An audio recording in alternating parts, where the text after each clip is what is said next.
Chapter 244. After the spiritual energy in the array was sucked dry, a 3-meter-wide hole appeared before everyone's eyes. Immediately, 2 people dashed into the hole and observed it. Then they nodded to everyone. The group of old fellows carefully went in, leaving the remaining people to guard the hole. Damn it! Yu Qianqiu cursed in his heart. If they all went in, he could sneak in behind them to see what kind of place it was. Who knew that not long after, the sounds of fighting could be heard coming from inside. Then Dongfang Chang'ao shouted, "How dare you, evildoer!" The expressions of the people outside the hole changed. They nodded at each other and dashed in. The sounds of fighting became more intense. Even Yu Qianqiu, who was hiding in the mountain opposite, could feel the ground shaking. Evildoer. Yu Qianqiu mumbled to himself. He pulled down the black mask on his head, revealing only his eyes. Just as he was about to sneak in to watch the show, he was suddenly attracted by a place. From his point of view, the scene at the corner of the valley suddenly fluctuated, and another cave entrance suddenly appeared on the mountain wall. 2 old men in white scuttled out and looked around. Then they nodded at the hole. Then, one of them dashed out and said something to the 2 old men before flying away. "It's really you," Yu Qianqiu sneered to himself. The person who flew away was none other than 100 Flowers Palace's Yin Juexing. He was also heading in the direction of the 100 Flowers Valley. After the hole that appeared suddenly returned to its original state, the 2 old men in white flashed to the hole that the people from Supporting Immortals Island had entered. They stood guard in front of the hole and took out a shiny silver chain from their storage bags, holding it horizontally in their hands. Upon closer inspection, one could see that the 2 ends of the chain seemed to be tied with 2 sharp claws. Yu Qianqiu secretly pondered about their origins. Judging from their clothes and weapons, he had not seen or heard of them in the cultivation world. Listening to the sounds of fierce fighting in the cave and the occasional blood-curdling screams, he didn't know which side had won. However, the people in the cave were not to be trifled with. Otherwise, they would not have been able to fight against the 50 crossing calamity stage experts from the Supporting Immortal Island for such a long time. The people from Fuxian Island probably weren't feeling any better. From Dongfang Chang'ao's angry roars, it was obvious that he was like a wounded lion. Yu Qianqiu shook his head inwardly. This Fuxian Island must have been too arrogant in the cultivation world. They dared to barge into other people's lair without any backup. They didn't even consider that those fellows who could annihilate On Kwangsung were not easy to deal with. They deserved to learn from their mistakes. The sounds of fighting became clearer and clearer as it approached the entrance of the cave. As soon as the elders of the Supporting Immortal Island shot out, they were greeted by 2 sharp claws that swept across the sky. The silver dragon brandished its claws. The light and shadow were cold, stirring up the entire valley with echoes of hua-hua. After a few violent sounds of metal clashing, the few people who were just about to rush out were forced back. It's over. Supporting Immortal Island had suffered a great loss this time. They closed the door to beat the dog and attacked from both sides. Yu Qianqiu clearly saw that the few people who had just shot out of the cave were already injured. "Hi!" A shout came from the cave, and suddenly, a dazzling golden light shot out from the cave entrance. Bang! With a loud sound, the cave entrance suddenly collapsed. Yu Qianqiu, who was hiding on the other side of the mountain, was speechless. Oh my! What is this? It actually caused half of the mountain to collapse? Immediately after, a golden light shot out from the collapsed area, causing the earth to collapse and rocks to fly. A figure dashed out from the collapsed area, and it was Dongfang Chang'ao. The 2 white-robed elders outside immediately pounced over, and the 2 silver dragon claws clawed out from the left and right. At this moment, Dongfang Chang'ao was not holding a sword in his hand, but a golden spear. With a shake of his hand, the golden spear's spearhead suddenly enlarged by 1,000 times. The spearhead was the size of half a door, and it swept towards the incoming chain claws with a dazzling golden light. Ding dang! The 2 silver dragons were cut into pieces by the sharp golden light. High-grade offensive magic treasure. The 2 of them exclaimed at the same time. However, this was only the first spear, and Dongfang Chang'ao's second spear swept over. Go! As one of them shouted, he quickly dodged. Without a weapon, how could he block the attack of a high-grade magic treasure with his bare hands? The other person's reaction seemed to be a little slower, and he was hit by the spear's golden light. Ah! Accompanied by a scream, the person was split into two and fell down. Dongfang Chang, Ao brandished his spear like a god of death. He stood in the air and glanced at the hole he opened. As soon as more than 10 of his fellow sect members flew out, a silver chain claw flew out from the hole and grabbed towards the last person who flew out. Dongfang Chang, Ao swung the golden spear in his hand and blocked the flying claw for his fellow sect member. The chain claw wrapped around the spear's handle where the spear's head connected. He raised the spear, and the owner of the chain claw flew out from the hole together with the chain. Ooh! The golden light whistled and attacked. When that person saw the situation clearly, he was almost scared out of his wits. He immediately let go of the chain and wanted to escape, but he was still too late. The golden light flashed, and the broken chain claw sprinkled a rain of blood. Quickly return to the sect, you guys go first. I will cover you. Dongfang Chang, Ao shouted with grief and indignation. Out of the 50 people that came out, only a dozen or so were left. How could he not feel sad? The remaining people from Fuxian Island did not say anything and immediately ran away. He was the only one left to guard the hole with his spear. Almost every spear attack did not miss, and he killed everyone that came out. The eyes of the white-robed elder who survived the spear turned red, but he did not dare to underestimate the sharpness of the high-grade magic treasure. Good treasure! Good treasure! Yu Qianqiu's eyes lit up, and he stared at the golden spear in Dongfang Chang Ao's hand. The people under the hole seemed to know that it was too difficult to charge out, so no one came out.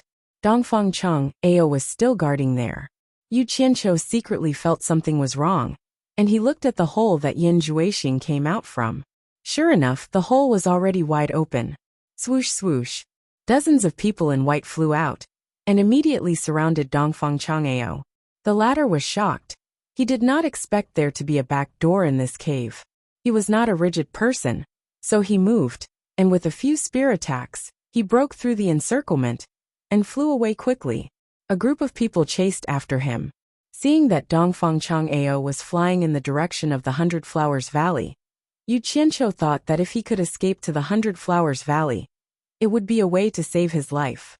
Yin Juixing always did things sneakily, and he reckoned that this group of people would not dare to break into the Hundred Flowers Valley. Moreover, there was the Cultivation Alliance there. The valley immediately became empty. Yu Qianqiu looked at the open hole, and he wanted to run in to see, but he did not know if there was anyone inside. Then, he thought that those people would definitely come back, regardless of whether they could chase Dongfang Chang Ao or not. So he gave up the idea of taking the risk. He thought to himself, supporting Xian Island has lost more than 30 tribulation stage elders this time, and I don't know what will happen next. I'd better continue to watch the show. I just need to help at the critical moment. Yu Qianqiu glanced at the corpses in the valley, and he suddenly froze on the spot. When he came to his senses, he rubbed his eyes and hurriedly jumped to the place where the battle took place. He saw that the people in white killed by Dongfang Chang Ao were all gone, and there were animal corpses on the ground. To be exact, they should be the corpses of white foxes. This immediately made him think of something.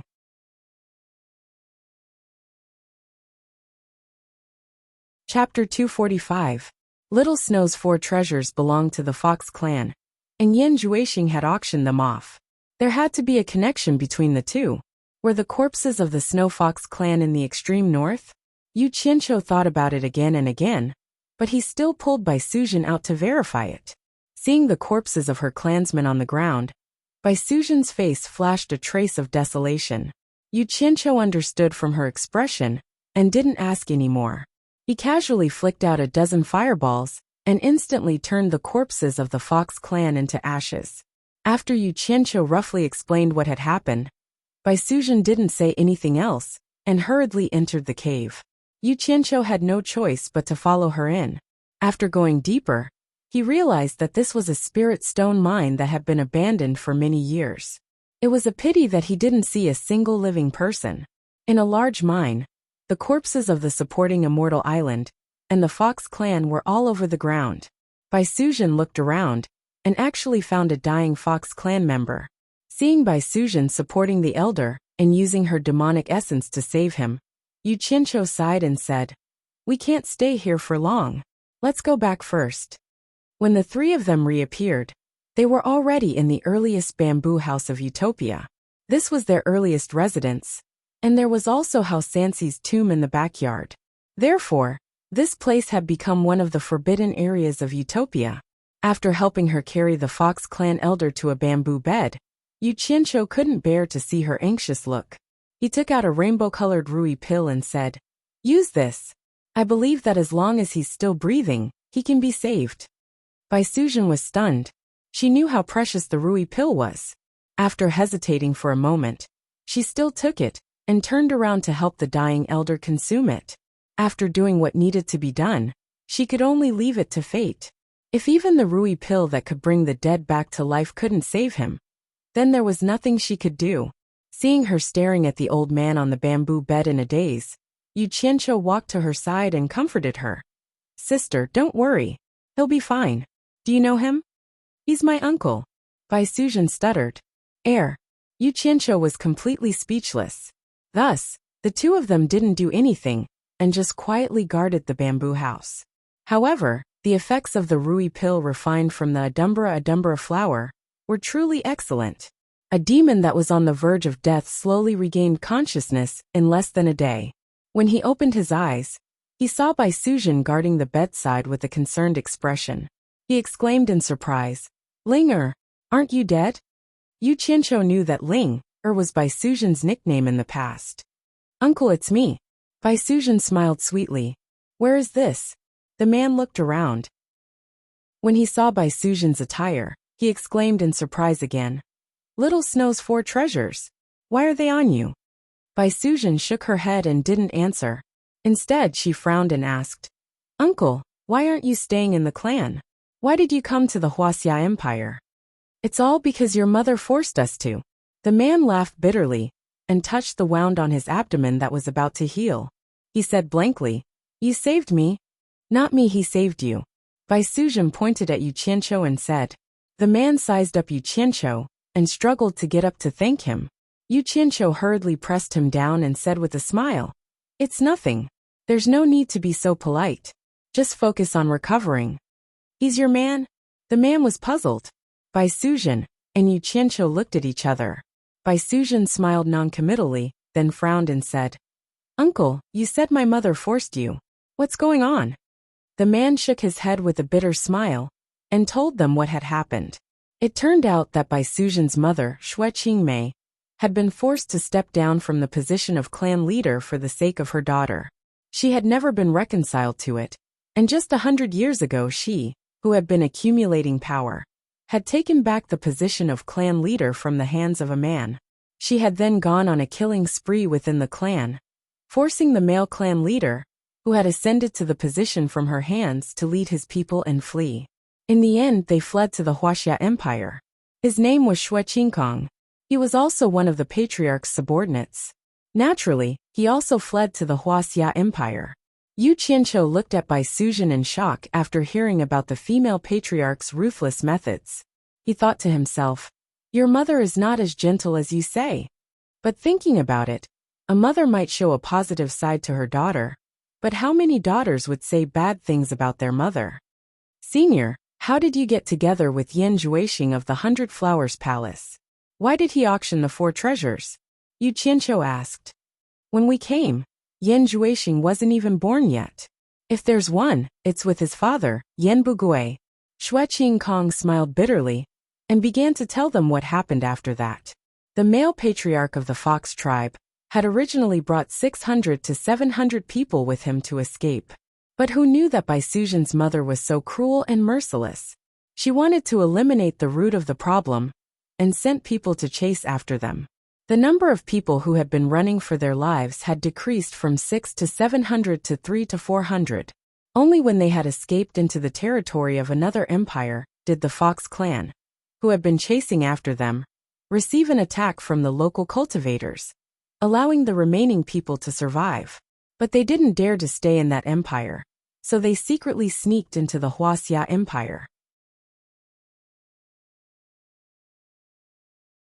After hiding in the Huaxia Empire, they wanted to go back and take revenge, but they weren't Xue Qingmei's match. They wanted to expand their forces there, but the human cultivators were very against the Yao race. If they weren't careful, they might bring disaster upon themselves. Just when everyone was feeling disheartened, Yan Bugui, who had married by Hua Fairy, appeared. It turned out that Yan Bugui had accidentally obtained a demon-revealing mirror, made by a divine craftsman. When he met them, he found out that they were actually a group of fox demons. Unlike the others, Yan Bugui didn't reject the Yao race. He even befriended them, and helped them as much as he could. When Yan Bugui found out about their origins, as well as that they knew the long-lost primordial spirit stripping technique, he immediately came up with a perfect revenge plan for them. That was to control the human cultivators, and gather enough power to return to the extreme north for revenge. Hearing Xue Qingkong's explanation, Yu Qianqiu doubtfully asked, "Is Yan Bugui really that kind?" "That's right. Back then, we were blinded by our hatred. By the time we realized it, it was already too late," Xue Qingkong sighed. "After realizing that he was using us, we immediately wanted to turn against him. But we didn't know that he had already poisoned us with the 10,000 demons bone-adhering poison. Once it was activated, we felt like we were better off dead than alive. From then on, we had to take the antidote once a month. If anyone dared to disobey his orders, the patriarch died from this poison. The scene of his death was too horrible to even look at. All his bones were melted away by the poison, leaving him lying on the ground like a pile of mud. We watched as he slowly died of exhaustion. The two of them looked at each other. They knew that the patriarch he was talking about was the male patriarch who had led them to this place. They didn't expect that he was already dead. Seeing that he still looked fearful, Bai Suzhen frowned and said, "Uncle, you don't have to worry. I gave you the Rui pill refined from the Adumbra flower to heal your wounds. The poison in your body should be neutralized by now." "The Adumbra flower?" Xue Qingkong cried out in surprise. She immediately circulated her energy to check her body. Sure enough, the poison in her bones was gone. She smiled in pleasant surprise.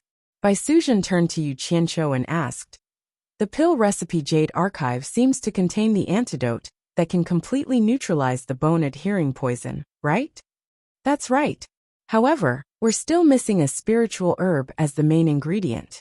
However, the Jade Archive says that it should grow in the demon domain." Yu Qianqiu knew that she wanted to help her clansmen neutralize the bone-adhering poison. However, the Adumbra flower was too precious. It would be a waste to use it just to neutralize the poison. Not to mention, not all of those people were her uncle. He rubbed his nose and smiled. "Sister, don't worry. Leave the matter of neutralizing the poison in your clansmen to me. I'll make a trip to the demon domain someday and ask the ghost general to help me look for it." Bai Suzhen nodded. Words of gratitude were no longer necessary between the two of them. However, Yu Qianqiu suddenly thought of something frightening. He couldn't help but frown. "Senior Xue, you mean to say that 100 years ago, you started using the great art of extracting primordial spirit on Yan Bugui? Doesn't that mean that he has been secretly accumulating his strength for 100 years? Chapter 246. Xue Qingkong was still immersed in the excitement of getting rid of the poison, and didn't hear what he said. Bai Suzhen pulled him, and repeated Yu Qianqiu's words. Xue Qingkong nodded gratefully and said, "It's been 150 years, and I've recruited a lot of people. I'm afraid there are more than 10,000 of them now. The weakest is at the nascent soul stage, and there are more than 200 who are at the tribulation stage. Yan Bugui's strength shouldn't be weak." "What do you mean by shouldn't be weak?" Yu Qianqiu exclaimed and couldn't help but roll his eyes at him. "Yan Bugui's strength is almost on par with Fuxian Island, and you call that not weak? If I have such strength, I can do whatever I want in the cultivation world. Why does he have so many tribulation stage cultivators?" Yu Qianqiu asked. "How many of them are at the final stage of the tribulation stage? We secretly helped him catch them, and after we caught them, we removed the control of their Yuan Shun. Most of them are rogue cultivators. Some of them were at the final stage of the nascent soul stage when they were caught, but after so many years of cultivation, they have also reached the tribulation stage. There are 4 of them at the final stage of the tribulation stage, Xue Qingkong explained. Are you included in the 200 tribulation stage cultivators? Yes, we are more than half of them, and the 4 of them are also our people. Hearing this, Yu Qianqiu's eyes lit up, and he quickly calculated in his mind. If this group of Fox clan members who were controlled by Yan Bugui's poison were suddenly detoxified, how would they react? It seemed that he had to go to the realm of monsters as soon as possible. Although he had a plan, he still had some questions in his mind, so he frowned and asked, "Where are Yan Bugui's people? Why did Yan Juixing sell the 5 treasures made by the divine craftsman?"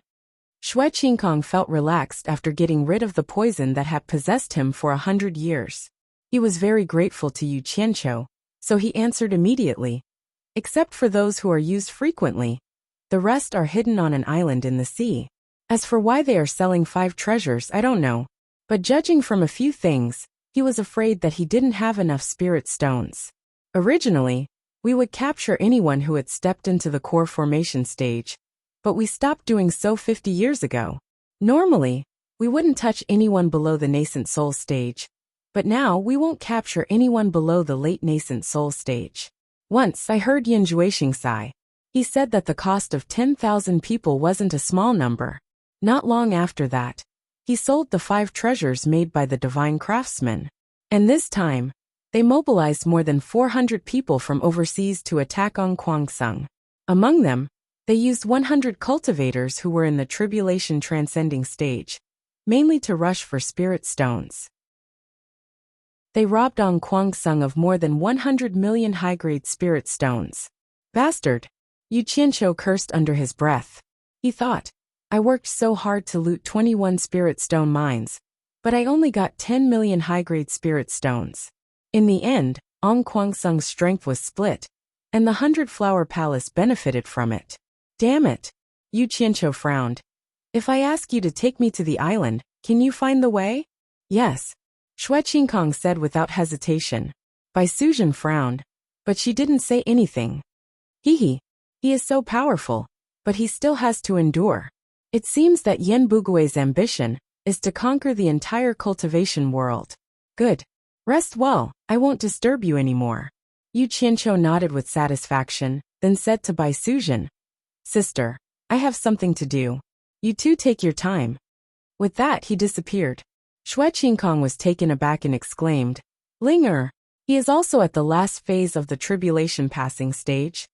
Bai Suzhen's frown didn't loosen. Instead she asked, Uncle, if I wanted your natal primordial spirit, would you agree? What do you mean? Xue Qingkong was shocked. Bai Suzhen's figure flickered like a phantom, and her fingers formed into a claw as she grabbed onto his head. A white light wrapped around his head, and when she retracted her hand, a small person that looked like Xue Qingkong, who was only a few inches tall, was caught. Bai Suzhen put the natal yuan shun into a spirit stone and put it in her storage pouch. She looked at Xue Qingkong, who was crying on the bed, and sighed. Uncle, don't blame me. Since he said that, he must have planned to go overseas. I can stop him, but I won't. Uncle, do you know? His place in my heart is no lighter than my mother's. He is the most important person in my life. I will not allow anyone to bring danger to him. Don't worry, Uncle. When I think he is safe, I will return your natal yuan shen to you. Although her words were sincere, Xue Qingkong was currently suffering from soul-deep pain. Coupled with the injuries on her body, how could she hear what she was saying? Yu Qianqiu didn't go anywhere else, but went to the ethereal palace to find Chu Ping. When the attack on Ong Kwangsung was mentioned, he remembered that he promised Chu Ping to bring her master here. Now that Ong Kwangsung was gone, who knew if her master was still alive or not? As the saying goes, it's better to get the pain over with as soon as possible. At most, it would be over with time. At that time, little Wu Chou was playing with Chu Ping and the little guy seemed to like this beautiful sister-in-law very much. When Yu Qianqiu drove him out, he was quite reluctant. This caused Chu Pinger's face to turn red, who asked Yu Qianqiu to rarely see people. Even if he did, He would pester her to do that kind of thing the moment he came. She could not help but misunderstand Yu Qianqiu's current actions. When Yu Qianqiu told her the bad news that Ong Kwangsung was killed, Chu Ping was stunned as if she was struck by lightning. Yu Qianqiu didn't comfort her, but turned around and left. Now was the time for her to vent her anger, and no one could persuade her. After walking out of the ethereal palace with a heavy heart, he stood at the top of the mountain and saw a couple holding hands on the mountainside. It was his parents who were climbing the mountain. A gratified smile appeared on his face. It was his long-cherished wish to let his wife and family live a happy life. Looking into the distance, he could see a circle of purple in the sky, but after he broke through to the middle stage of the core formation realm, he couldn't see it anymore. Yu Qianqiu let out a breath and murmured, "Ping-er, Ong Kwangsung's death might be hard for you to accept, but it's not necessarily a bad thing for me. Maybe I'm too selfish, but I really don't want you to live in the shadows of Ong Kwangsung and your master for the rest of your life. You're my woman, not anyone's disciple." When Yu Chonggui and his wife reached the top of the mountain, Yu Qianqiu told them about Master Chu Ping's misfortune. He begged his parents to comfort her after she calmed down, and he told Bai Suzhen through his divine sense. After making arrangements for Chu Ping, he went to the border of Utopia and took out the green destiny sword. It was also a high-grade offensive magic treasure. The image of Dongfang Chang'ao being invincible with the spear in his hand was still vivid in his mind. Outside the 100 Flowers Valley, Yu Qianqiu walked in openly with the 100 Flowers Valley's access token. As he expected, although his arrival caused quite a commotion in the 100 Flowers Valley, it was nothing much. Ong Kwangsung had been killed, and no one was offering a bounty for his capture anymore. He believed that those itinerant cultivators wouldn't find trouble with him for no reason. The supporting Immortal Island hadn't even solved their own problems, so they wouldn't care about him. The righteous and demonic sects were in a cold war, and no one would act rashly. As for the ones who dared to touch him, it was probably the Daluo sect. However, they still had to give the 100 Flowers Valley some face, so they wouldn't touch him here. So what if they did touch him? Since he dared to appear openly, he wasn't afraid of the Daluo sect. What he was afraid of was that the Daluo sect wouldn't find trouble with him. From today onwards, he didn't need to be sneaky anymore. Otherwise, once the troubles of the various sects were solved, he would have to hide for the rest of his life. This was the time to make a name for himself. Only by making those who wanted to deal with him fear him could he live openly in the future. Walking on the streets of the 100 Flowers Valley, Yu Qianqiu let out a depressed breath. The Daluo sect hopes that you can come quickly. I, Yu Qianqiu, need to ignite my anger. I need to ignite your Daluo sect to achieve my glory. Chapter 247. He wore a fitting black robe, carried a long sword on his back, and had a storage bag on his waist. This was the standard attire of a cultivator. It was the first time that he had appeared in a public place outside of supporting Immortals Island. He was walking on the streets of the 100 Flowers Valley. Yu Qianqiu is here. Someone recognized him, and the news spread quickly. Many people came to see what was going on. On both sides of the street, countless people looked at this guy, who looked like he was taking a leisurely stroll. Everyone was amazed. They said that he was extremely daring, offended the Daluo sect, and dared to show his face without the protection of supporting Immortals Island. Yu Qianqiu glanced at both sides of the street, and there were many familiar faces. There were also many people in the Cultivation Alliance who were familiar with him, but they didn't know whether to greet him or not, especially the people from supporting Immortals Island, who were disciples of the same sect as him. Everyone had the opportunity to stay in the Cultivation Pavilion after going through many hardships and competitions. Why were they acting like strangers when they met again?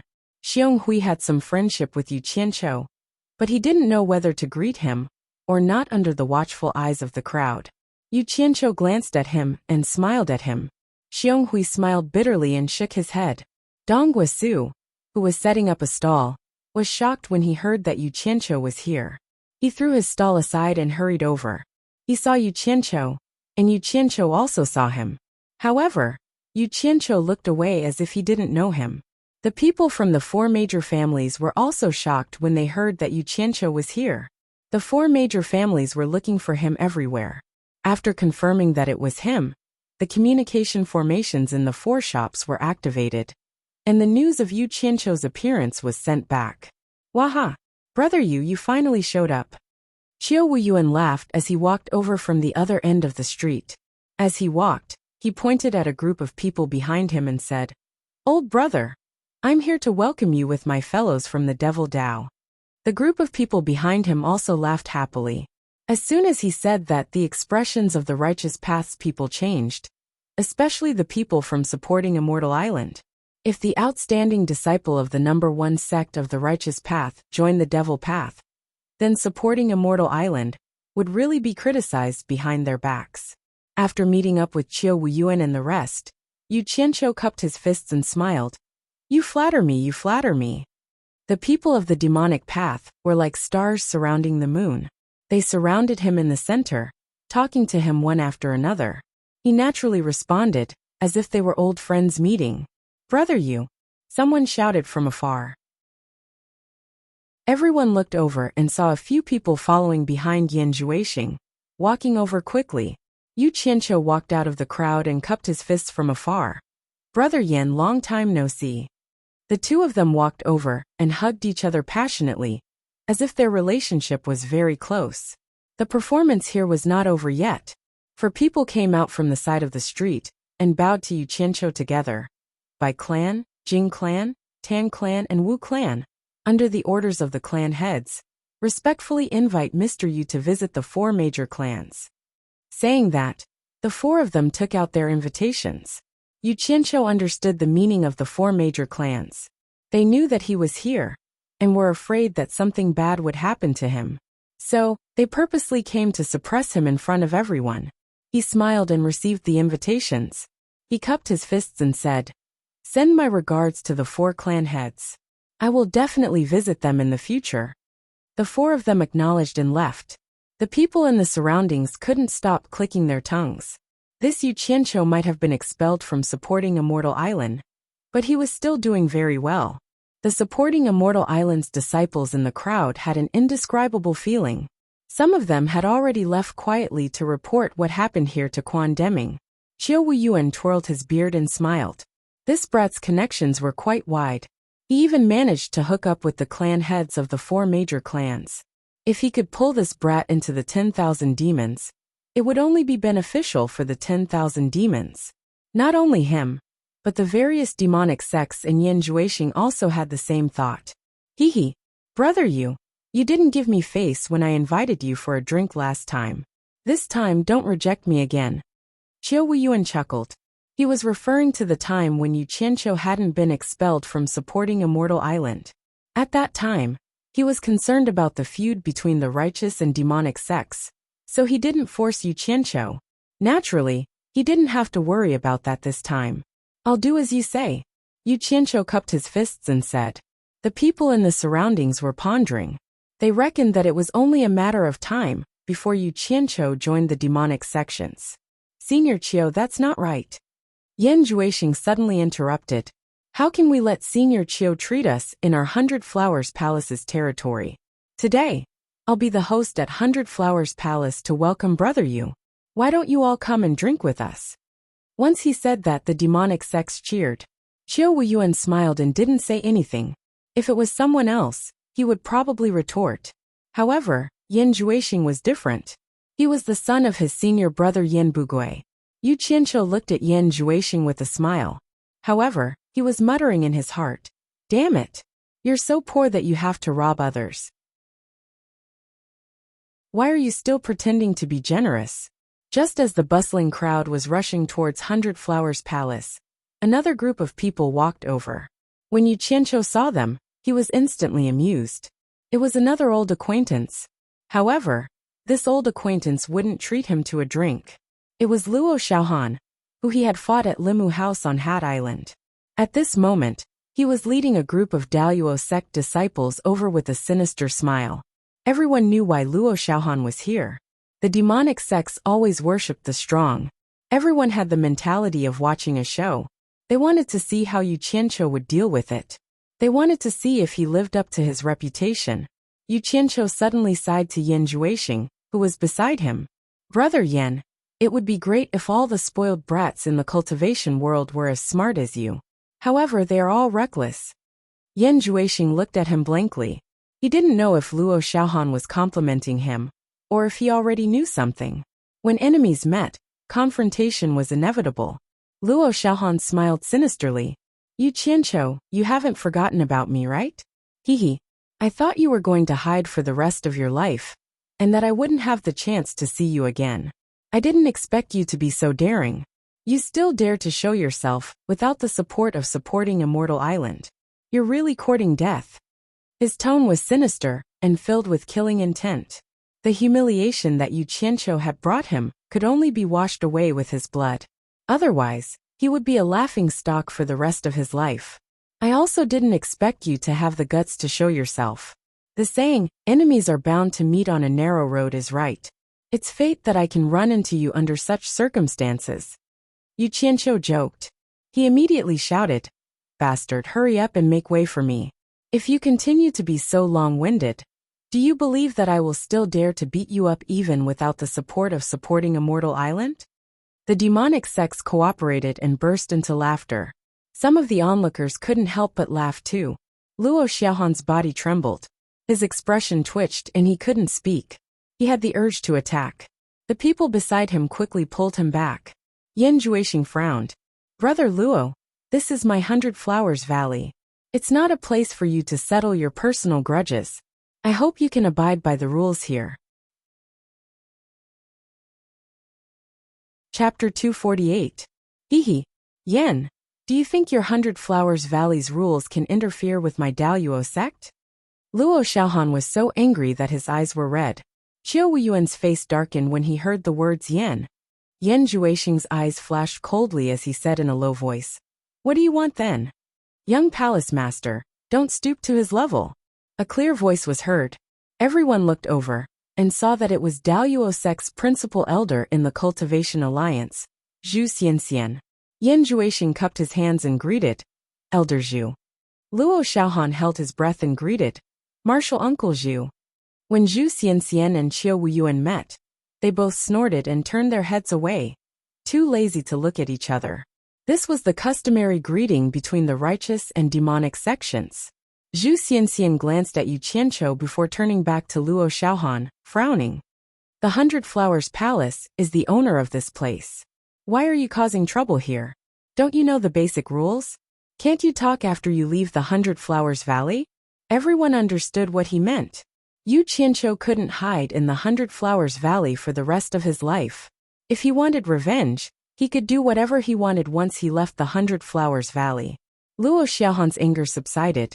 He cupped his hands and said, Martial Uncle, you're right. He turned to Yu Qianqiu and snorted. What's the point of arguing? Leave the 100 Flowers Valley now if you're so capable. I forgot that you Yu Qianqiu are used to being a coward. I think you first hid in Ongquangsung. Then you went to Fuxian Island.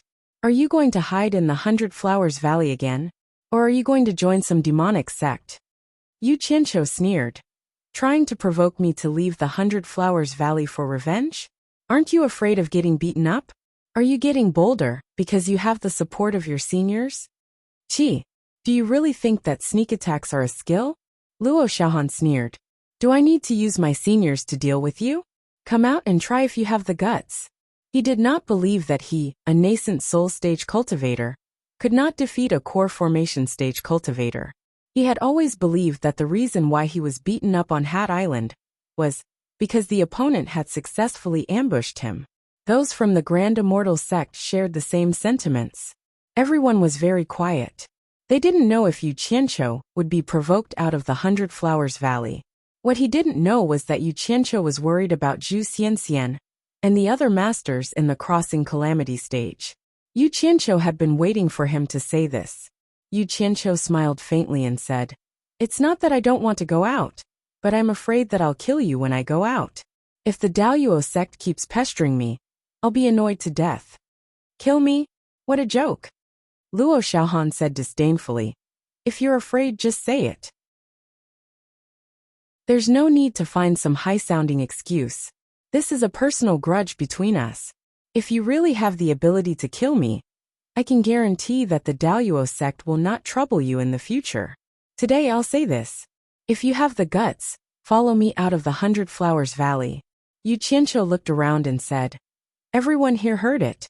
This Luo Xiaohan is not going to let me go. If I don't accept his challenge, he will think that I, Yu Qianqiu, am afraid of him. Since that's the case, please be my witnesses. Today, I will fight him outside the 100 Flowers Valley. Good. Qiu Wuyuan clapped his hands and shouted. Today is a personal grudge between the two of you. If anyone else dares to interfere, I, Qiu Wuyuan, will be the first to deal with him. He had never seen Yu Qianqiu's capabilities. Today was a rare opportunity. Moreover, Luo Xiaohan himself had said so. It would be a waste not to do him a favor. Yes, if anyone dares to interfere, we won't let him go. The demonic cultivators joined in. They wanted to see what the famous Yu Qianqiu was capable of. Yan Juixing's eyes were filled with suspicion. Why did Yu Qianqiu look like he had dug a pit for Luo Xiaohan to jump into? Zhu Xianxian also frowned. If that's the case, then let's go. I've been longing for this day for a long time. Luo Xiaohan smiled ferociously. What's the rush? You don't have to rush to reincarnate. I have some words of advice for you.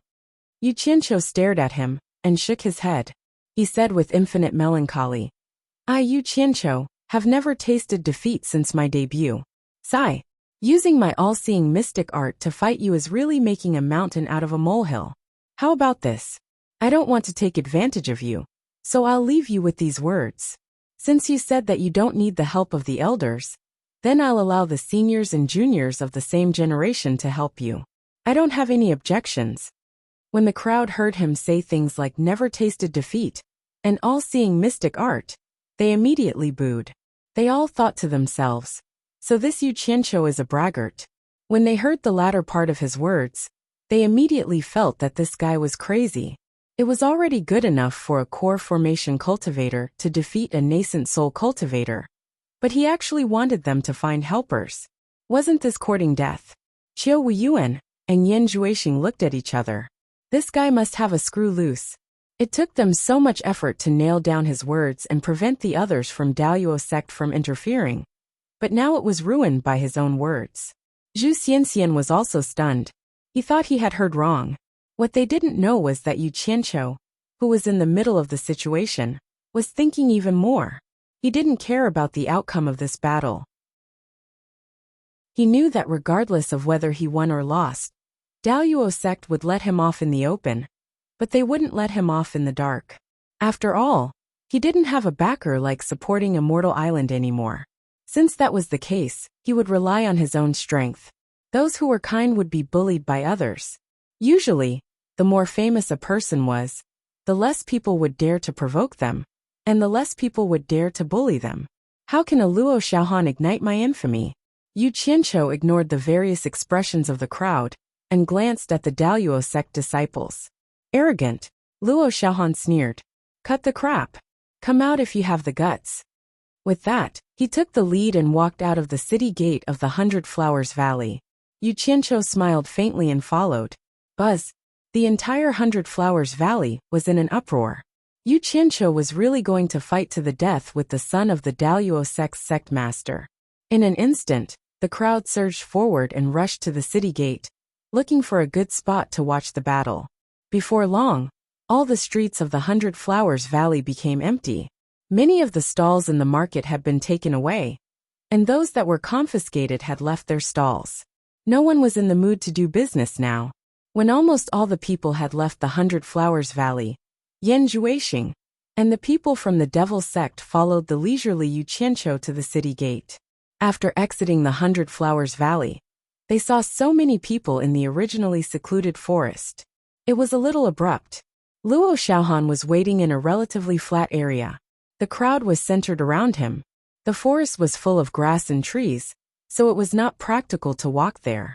The sword on Yu Qianqiu's back popped out and carried him. After landing in front of Luo Xiaohan, he sheathed his sword and looked around.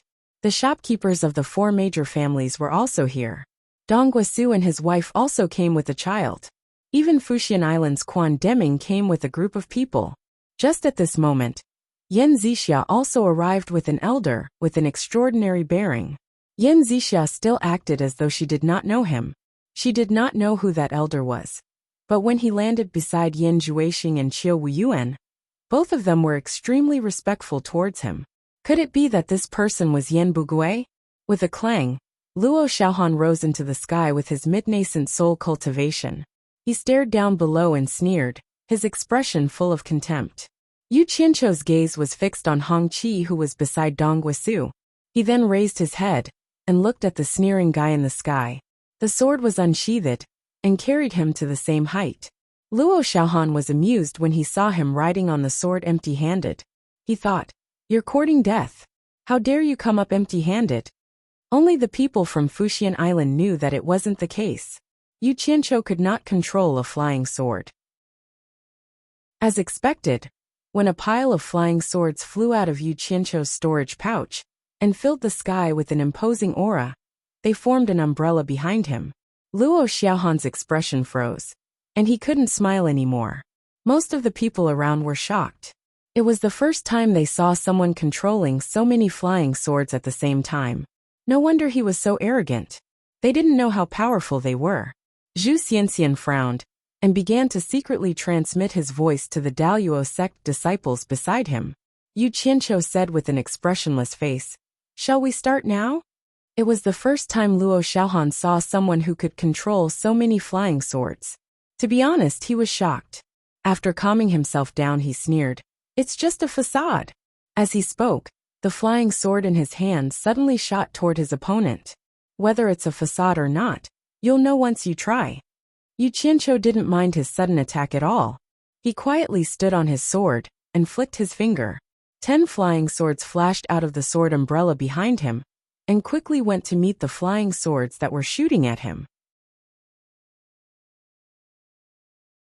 Chapter 249. Clang Clang.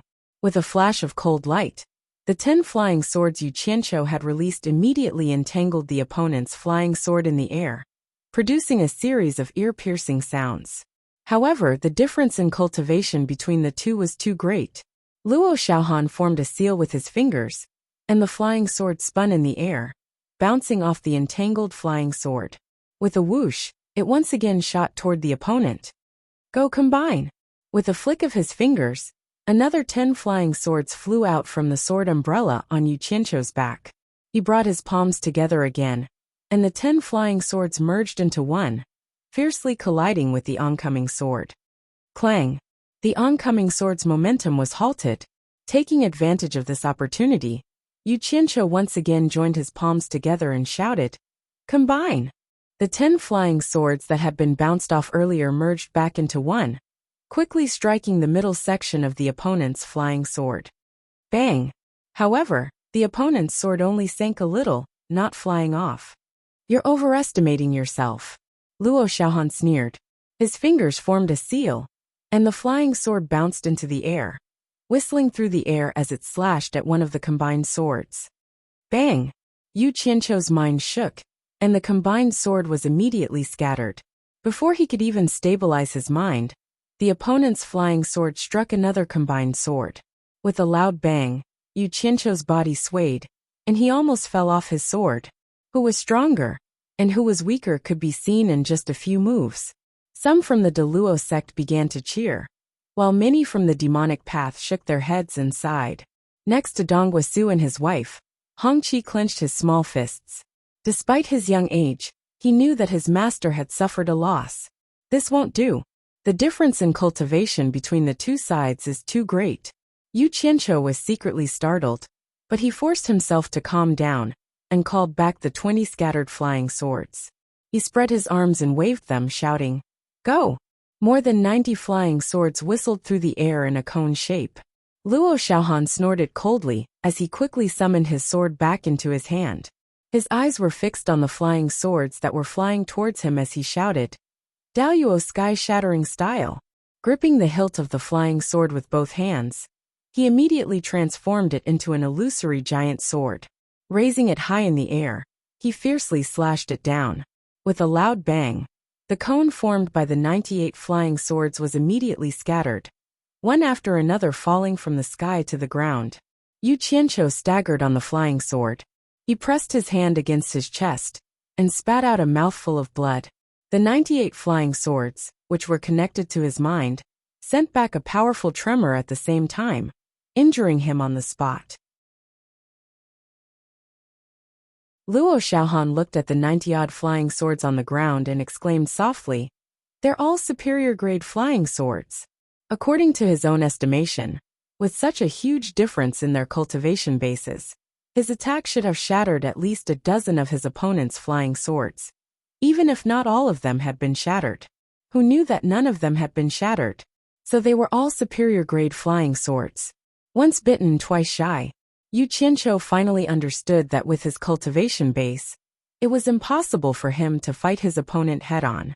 With a pinch of his fingers, the flying swords on the ground immediately flew back to him and circled around him a few times. His 10 fingers pinched together like a lotus, and the 98 flying swords scattered in different trajectories and quickly swarmed towards him. "You really won't shed a tear until you see your own coffin." Luo Xiaohan snorted coldly as he let go of the flying sword in his hand and let it hover in the air in front of his chest. He quickly made a complicated pinch of his fingers and pointed at the tail of the sword. He hurriedly shouted, "Daoyuo sky-shattering style." The body of the sword trembled and rotated rapidly, transforming into countless sword shadows. He pushed them out with one palm. The number of sword shadows increased, and in the blink of an eye, they formed a sword shield in front of him. It immediately entangled all of the flying swords that Yu Qianqiu had released. After a series of ear-piercing crisp sounds, Yu Qianqiu was forced to give up controlling the 98 flying swords. If he continued to resist, he would definitely be injured again. Seeing that Yu Qianqiu had given up resisting, Luo Xiaohan laughed heartily. With another pinch of his fingers, the spinning range of the sword shadows shrank. He bounced Yu Qianqiu's flying swords back one by one and kept them into his storage bag. The onlookers felt that it was a pity. Even Qiu Wuyuan and the others who supported Yu Qianqiu from the devil path could not help but sigh. At this moment, Yan Zixia finally revealed a trace of worry in her eyes as she witnessed the situation. The people from supporting Immortal Island, on the other hand, had indescribable expressions on their faces. Although Yu Qianqiu had been expelled from supporting Immortal Island, he was still an outstanding disciple of supporting Immortal Island. His loss had brought shame to supporting Immortal Island. The 4 shopkeepers of the shops from the 4 major clans had received orders before they came. If Yu Qianqiu was defeated and in danger, they were to rescue him at all costs. At this moment, the 4 of them were already ready to make a move. Yan Juexing sized up the 2 people who were fighting and felt that something was wrong. It seemed like it shouldn't have ended like this. Because Yu Qianqiu was too calm, it seemed like he did not care about this defeat at all. Did he think that Luo Xiaohan would let him go just like that? Luo Xiaohan stared at the flying sword under Yu Qianqiu's feet. He was not in a hurry to make a move. Instead he teased, "Yu Qianqiu, thank you for the high-grade magic tool you gave me. If you still have it, I might let you go if I'm happy." A burst of laughter came from the Daoyuo sect's side. Yu Qianqiu stood on the flying sword with his hands behind his back. He squinted his eyes and stared at Luo Xiaohan. He said arrogantly, "You really don't know the immensity of heaven and earth. I, Yu Qianqiu, have never been defeated since my debut. How can I be defeated by a bastard like you? That was just a warm-up. Now I'll show you how powerful my Xianqi is. I hope you won't regret it." Today, he was not as low-key as he usually was. Instead, he talked a lot of big words. Only he knew why. Hearing this, Luo Xiaohan laughed again. He said, "All right, bring it on. I want to see how powerful your Xianqi is." He stopped abruptly before he could finish his sentence. He was dumbfounded. A demonic red light lit up in the sky, and a sea of fire suddenly appeared in the sky. In the middle of it, there was a person looking at him indifferently, as if he was looking at an ant. Who else could it be other than Yu Qianqiu? What was going on? The spectators were shocked. Even those who were standing far away could feel the scorching heat. The flowers and trees around the sea of fire, were already emitting wisps of green smoke. The sea of fire had already started burning and was slowly spreading to the surroundings. The shock brought to everyone was indescribable. Qiu Wuyuan swallowed hard and murmured, "What kind of spell is this? Why haven't I heard of it before? Could this be the Xian Qi that Yu Qianqiu mentioned? Senior brother, have you heard of it?" The person he asked was precisely the Flower Palace's Yen Bugui. The latter recovered from his shock and exhaled before he said, "Amazing! I'm able to feel such a high temperature while standing here. How could Yu Qianqiu who's within the flames endure it?" Yan Zhuixing nodded to himself. That's right. He really had something to rely on. No wonder he was so arrogant. Among the crowd, little Hong Qi's eyes shone brightly, and his two little hands couldn't help but grab onto his maternal grandparents' clothes. Dong Guisu and his wife looked at each other, and they couldn't conceal the shock in their eyes. In fact, it was not only the two of them. The others were the same. After De Luo Sec's Zhu Xianxian regained his senses, he winked at the disciples around him, warning them to get ready. Seeing that the disciples were a little timid and did not move for a long time, he could not help but feel annoyed. He took a step forward and wanted to take action himself. Unexpectedly, he heard Qiu Wuyuan's laughter. "Zhu Xianxian, let's set the rules before the duel. If any of Luo Xiaohan's masters make a move, don't blame me, Qiu Wuyuan, for being impolite." Under the crowd's gaze, Qiu Wuyuan laughed heartily. He was going to do Luo Xiaohan a favor today. Yu Qianqiu glanced over and quickly retracted the flames around him, compressing them to an arm's length away from him. He stared at the dumbfounded Luo Xiaohan and said coldly, "Didn't you want to see how powerful my Xian Qi is? Why aren't you making a move?" Chapter 250. On the other side, Yu Qianqiu was clad in flames, standing in the air like a god of fire. Luo Xiaohan's heart palpitated. He was now in a dilemma. If he fled now, he would lose all face for the De Luo sect. He was the legitimate son of the sect master. Others could flee, but he could not. However, he was too timid to do so. People were always afraid of the unknown. "If you're not going to make a move, then I will," Yu Qianqiu said again. Luo Xiaohan turned to look at Zhu Xianxian, pleading for help. Then he gritted his teeth and said, "It's just a smokescreen. Don't use it to scare people." As he spoke, the sword in his hand shot out, looking like he was taking the opportunity to launch a sneak attack. Yu Qianqiu was expressionless. He raised his hand and pointed two fingers. A thin red line of fire shot out to meet the flying sword. Now that he had his own understanding of fire control, he realized that the more compressed a flame was, the more powerful it would be. Poof! The red line of fire collided with the flying sword. There was no loud sound, as it was split apart by the sword's edge.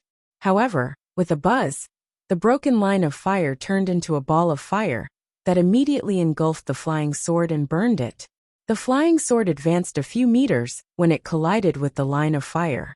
Then, the enchanting flames melted the sword into a ball of liquid and fell to the ground. Luo Xiaohan's face paled. The spectators around him gasped. What a powerful flame! It almost melted the flying sword in an instant. Oomph! Yu Qianqiu snorted coldly. After withdrawing the line of fire, he suddenly rode his sword towards Luo Xiaohan. He did not want to waste any more time with his opponent. In the eyes of the spectators, it was as if a ball of fire was rushing towards Luo Xiaohan. Without a sword in hand, Luo Xiaohan immediately fumbled for the flying sword he had just obtained. He suddenly realized that there was still a strand of Yu Qianqiu's divine sense in the sword. If he wanted to control it, he would have to spend some time to erase it. However, he did not have the time to do so in his current situation. His instinctive reaction was to turn tail and run.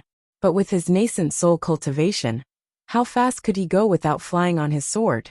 When he turned around to take a look, the burning man, Yu Qianqiu, was already closing in on him. He was scared out of his wits.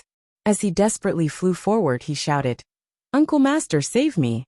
His intestines were about to turn green with regret. But he couldn't regret what he had done. It should be known that most of the cultivators in the cultivation world relied on flying swords and other magic artifacts and magic treasures to fight. Without these things, not many people could do anything in a fight. After all, it was not realistic to fight a flying sword with bare hands. Since Zhu Xianxian was being watched by Qiu Wuyuan, it was not convenient for him to make a move. He glared at the 6 disciples beside him and harumphed angrily, which was more or less a threat. The 6 of them were also original infant stage disciples. They were supposed to accompany Luo Xiaohan out to play. Although they said they were out to play, they were actually here to protect him. At this moment, they did not dare to hesitate any longer. The consequences were not something they could bear. After exchanging glances, the 6 of them quickly flew away on their swords. Yu Qianqiu glanced at the 6 of them and smiled ferociously. Instantly his killing intent surged. He had purposely chased after Luo Xiaohan, waiting for the others to make a move. Now was the time to kill, and also the beginning of his fight with the De Luo sect to the death. The speed of the flying sword suddenly increased by a few notches. His 5 fingers formed a claw that was covered with a thin layer of dazzling red flames. It directly pierced through Luo Xiaohan's back like a knife cutting through tofu. There was not the slightest bit of strain in his movements. How could the flaming claws, which had been suppressed to the extreme by Yu Qianqiu, be blocked by a mere human body? Naturally, it was effortless. Luo Xiaohan did not even have the chance to scream. He felt his body stop moving, as if he was hanging on something. Looking down, he saw a flaming claw protruding from his chest, holding a heart, as if it was placed in front of him for him to see. Then his vision blurred, and he lost consciousness. In the midst of Zhu Xianxian's angry roar, Luo Xiaohan turned into ashes, which were blown away by the wind. A storage pouch was caught by Yu Qianqiu, who threw it into his own. Countless people's faces changed. What a powerful fire spell. Everyone was shocked. This Yu Qianqiu really dared to kill. Wasn't he making an enemy out of the De Luo sect? Did he really think that he could fight against the De Luo sect alone? He was simply courting death.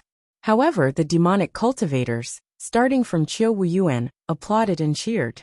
It was impossible for Yu Qianqiu to stay in the righteous sections. A lone cultivator was also weak, so if he wanted to live in peace, he would have to join the demonic sections. How could the demonic cultivators not be happy when they thought about how they would have such a person? Yu Qianqiu, who could control the intensity of the fire with ease and suppress the temperature of the fire, pretended to hold up Luo Xiaohan's bloody heart in front of Zhu Xianxian. Under Zhu Xianxian's furious gaze, the heart was annihilated with the wind. At that moment, 6 flying swords were already flying towards them. Yu Qianqiu faced the sky and let out a long roar. He spread his arms, and his entire body became like the mouth of a spring. Endless raging flames rushed out from his body, surging in all directions like the sea. The flames were monstrous and engulfed the 6 flying swords in an instant. The 6 cultivators immediately felt that they had lost contact with their flying swords. There was no time to think. Running for their lives was more important. The sea of fire was already rushing towards them. However, the speed of the 6 people who had lost their flying swords could not keep up with the speed of the sea of fire. In the blink of an eye, the sea of fire engulfed the 6 people who were scared out of their wits, leaving behind 6 incomparably painful screams that spread in the wilderness. The surrounding people were immediately startled by the surging flames. Could it be that this madman wanted to kill everyone at the same time? Just as everyone was about to escape, the sea of fire quickly retracted. Even the flames on the surrounding vegetation were retracted. When the monstrous flames were retracted back into Yu Qianqiu's body, not a single spark could be seen on the ground. Following that, the flames were retracted. It was a miraculous sight. As for the 6 cultivators who had been swallowed by the sea of fire, there was no longer any trace of them. It was obvious that they had been reduced to ashes. With the crisis averted, everyone heaved a sigh of relief. However, they could not imagine that such a huge and unparalleled flame could be hidden in a person's body. It was simply unimaginable. They were all shocked by the scene just now. A core formation cultivator killed 7 nascent soul cultivators, just like that? Brother Yu, you're amazing. Qiu Wuyuan gave a thumbs up to Yu Qianqiu, who was still standing in a ball of fire in the air. The people from Devil Dao cheered wildly. However, the people from the righteous Dao felt it was a pity. They all looked towards Fuxian Island. Why did they expel such a powerful disciple from the sect? Actually, how could Quan Deming feel good in his heart? But what could he say? He could only sigh in his heart. He was originally an outstanding disciple that the sect was prepared to nurture. If it wasn't for Ong Kwangsung. Sigh. Actually, this disciple didn't do anything wrong to Fuxian Island. If they knew that Ong Kwangsung's sect would be exterminated, the 4 shopkeepers of the shops of the 4 major clans didn't understand why the 4 clan heads valued Yu Qianqiu so much. But now, it seemed that the 4 clan heads already knew about it. The 4 of them couldn't help but look at each other. Yan Zixia looked at Yu Qianqiu with a complicated expression. However, her father and brother's eyes flashed with a strange light, as if they saw a treasure. Yu Qianqiu stared coldly at Zhu Xianxian and said emotionlessly, "Elder Zhu, is this duel fair? If you think it's unfair, why don't you teach me a few moves? I'm willing to learn from you." His tone was calm, but it carried a domineering aura of contempt. He was clearly challenging Zhu Xianxian. Everyone was shocked. A core formation stage cultivator wanted to challenge an elder of Deluo sect, who was in the early stage of tribulation passing. Wasn't he too arrogant? But then they thought about it. Who knew what other secrets this fire spell had? Who knew if there was a more powerful killer move? Otherwise, Yu Qianqiu wouldn't be so arrogant. "Brother Yu, you're so brave. I can feast my eyes on you again." Haha. Qiu Wuyuan gave a thumbs up and laughed. He turned his head and shouted, "Zhu Xianxian, don't let me down." The people of Diabolism immediately followed suit. Everyone's eyes were focused on Zhu Xianxian. Hearing this, Zhu Xianxian's expression changed. After a long time, he said in a low voice, "Do you think I'm a member of your Diabolism? I won't bully the weak." After saying this, he turned around and left, floating toward the entrance of the 100 Flowers Valley. The people of Diabolism immediately booed. Some people cursed him for being hypocritical and shameless. Hearing the curses behind him, Zhu Xianxian looked calm on the surface, but his heart was bleeding. The Luo sect had lost a lot of face today, but he didn't have the slightest confidence that he could defeat Yu Qianqiu. Anyone who saw the monstrous flames just now would be terrified. Gambling with his life was not worth it. The Luo sect is only Sozo. Yu Qianqiu's words drifted over, almost causing him to vomit blood. He resisted the urge to turn back, and quickly entered the 100 Flowers Valley. In fact, Zhu Xianxian didn't know that Yu Qianqiu secretly heaved a sigh of relief when he saw that Zhu Xianxian had really left. That raging flame technique had consumed most of the fire element stored in his body. Without the support of the fire element, it was impossible for Yu Qianqiu to use the powerful fire art. If Zhu Xianxian turned back now, Yu Qianqiu could only escape. Unfortunately, the monstrous flames just now had already shocked the former. Yu Qianqiu looked around, and the raging flames outside his body were all retracted back into his body. His gaze landed on the child standing between Dong Guosu and his wife, and he directly flew over on his sword. After landing, he sheathed his sword. He stared at Hong Qi and said with a faint smile, "Do you still recognize me?" Chapter 251. Lil Hongqi's lips twitched. He was obviously a little excited. His master's technique just now was simply too spectacular. His eyes sparkled, and he looked back at his grandfather as if he wanted to say something. In the past, his grandfather had warned him more than once not to let others know that he had a master. Now that his master had come to him, he didn't know how to answer. When Hong Qi first became his disciple, because Yu Qianqiu was still a disciple of Fuxian Island, Dong Guosu was quite satisfied. Later on, Yu Qianqiu became the public enemy of the Cultivation Alliance, which made Dong Guosu's heart jump. He was afraid that he would be implicated, so he often warned his grandson not to tell others about his master. Now that Yu Qianqiu had made a strong appearance and publicly found them in front of everyone, it was obvious that he wanted to expose this hidden disciple. He had seen everything that happened at the scene. Yu Qianqiu's connections and strength were enough to protect his grandson.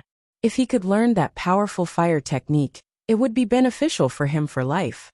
How could Dong Guosu have any objections? He immediately smiled and nodded at his grandson. Lil Hongqi's face lit up. He knelt on the ground with a plop and kowtowed. Disciple Hongqi greets Master. I thought you were angry at Master for not looking for you for a long time.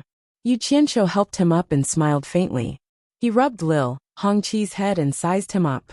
He frowned and said, only level 5 qi refinement, a little slow. You have to work hard.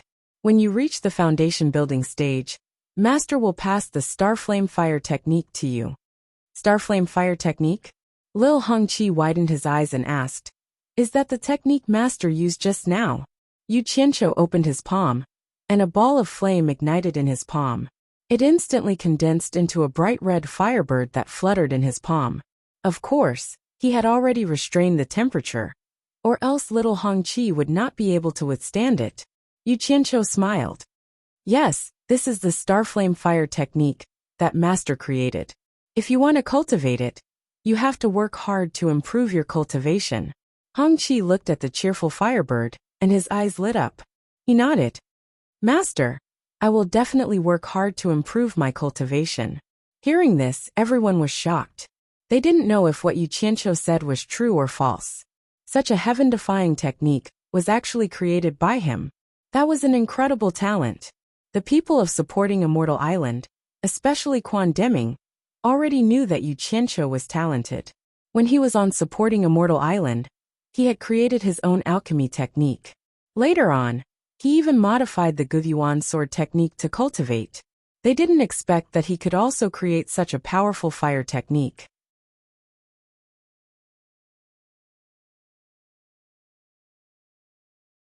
From now on, I don't want to join any sects of the righteous path or the evil path. I just want to be independent.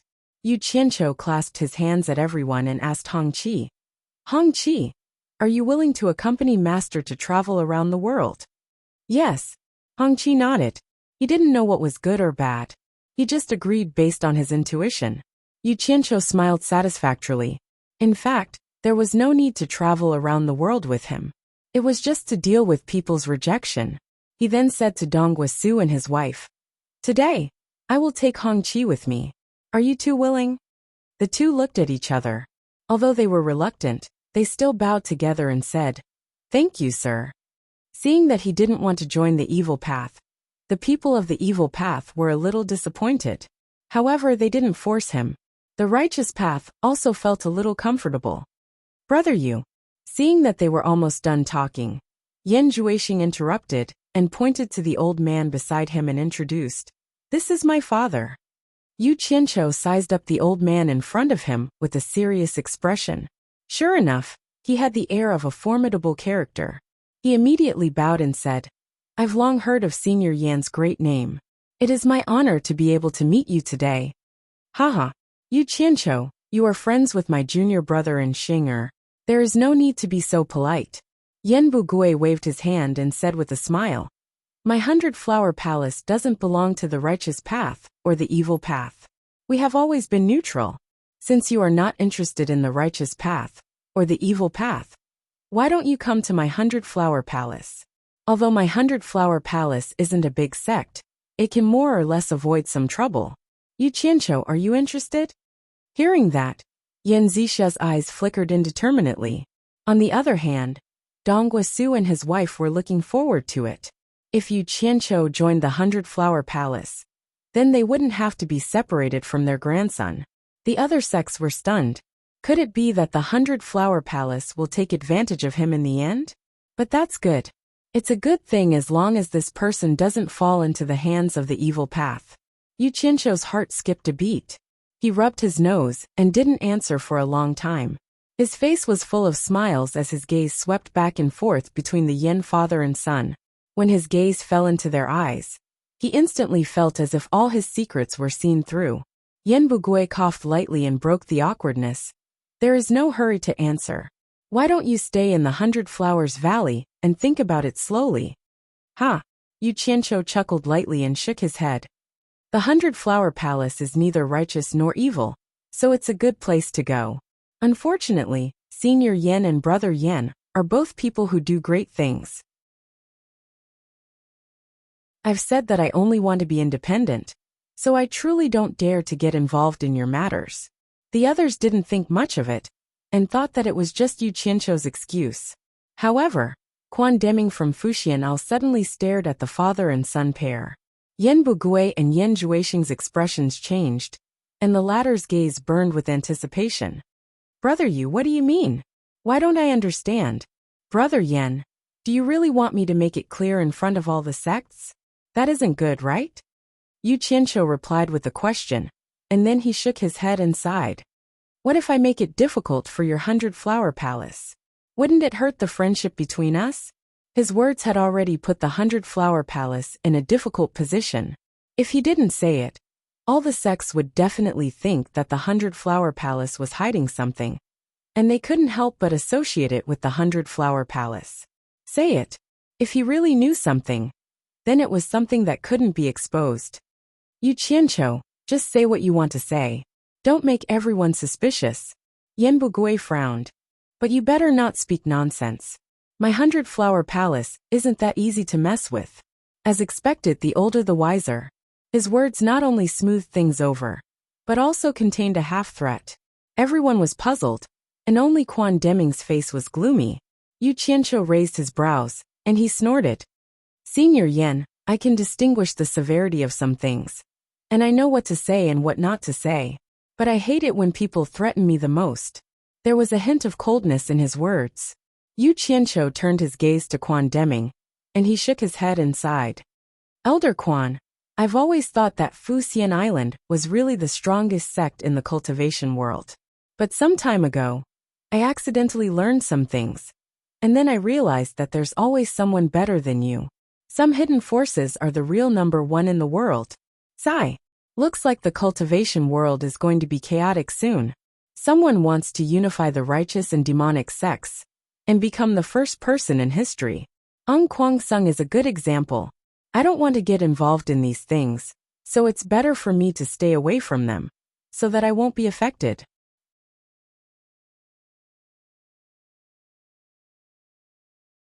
Chapter 252. It was easy to imagine the commotion caused by his words. As long as one wasn't an idiot, they would be able to understand what he meant. According to what he said, there was a hidden force in the cultivation world that was even more powerful than supporting Xian Island. This force wanted to unify the entire cultivation world. Kwang Sung was killed by it, and this force was secretly controlled by Baihua Palace. Everyone had different expressions. They were both doubtful and in disbelief. Actually, if these words were said during normal times, the father and son of the Yin clan wouldn't have taken it to heart. They would just push the blame onto others, and push the blame onto others. Who could do anything to them if there was no evidence? Unfortunately, the supporting Immortal Island had suddenly barged in and fought with them. Others might not know what Yu Qianqiu was talking about, but the supporting Immortal Island had suffered a loss. So how could they not know? The worst thing was that even if they were stronger than the supporting Immortal Island, the key to determining their strength was the number of experts at the final stage of the crossing tribulation stage. They only had 4 experts, while the supporting Immortal Island had at least 20 experts. These 20 experts were the key to establishing the supporting Immortal Island as the number 1 expert in the world.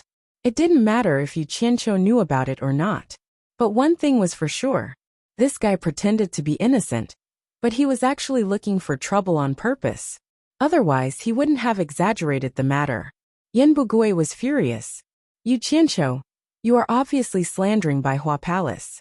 What are your intentions? Humph. Yu Qianqiu snorted coldly.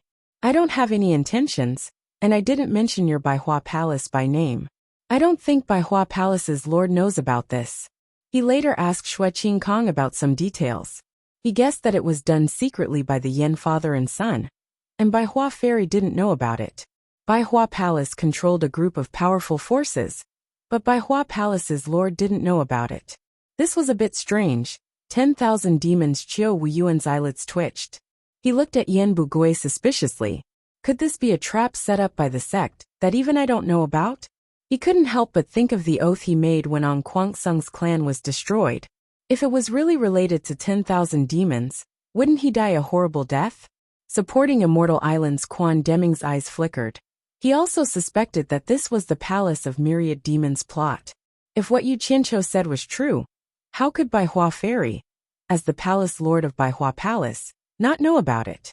Wasn't this clearly showing that the one surnamed Yen was guarding against supporting Immortal Island? Or rather, targeting supporting Immortal Island? Yen Zixia bit her lips. First of all, because of her relationship with Yu Qianqiu, she more or less believed what he said. Second of all, she had been in Baihua Palace for so many years. She had noticed that her father and brother had done something behind her mother's back, so it was possible. In short, the more Yu Qianqiu didn't explain it clearly, the more suspicious everyone would be. Yan Juexing roared almost crazily. Yu Qianqiu, are you crazy? When did Baihua Palace offend you? Why are you trying to frame Baihua Palace? He knew what the consequences would be if this was confirmed. Not to mention the attacks from all the sects. If his mother found out that he and his father had done such a thing behind her back, the family would probably fall apart. Yu Qianqiu secretly sneered. Damn it!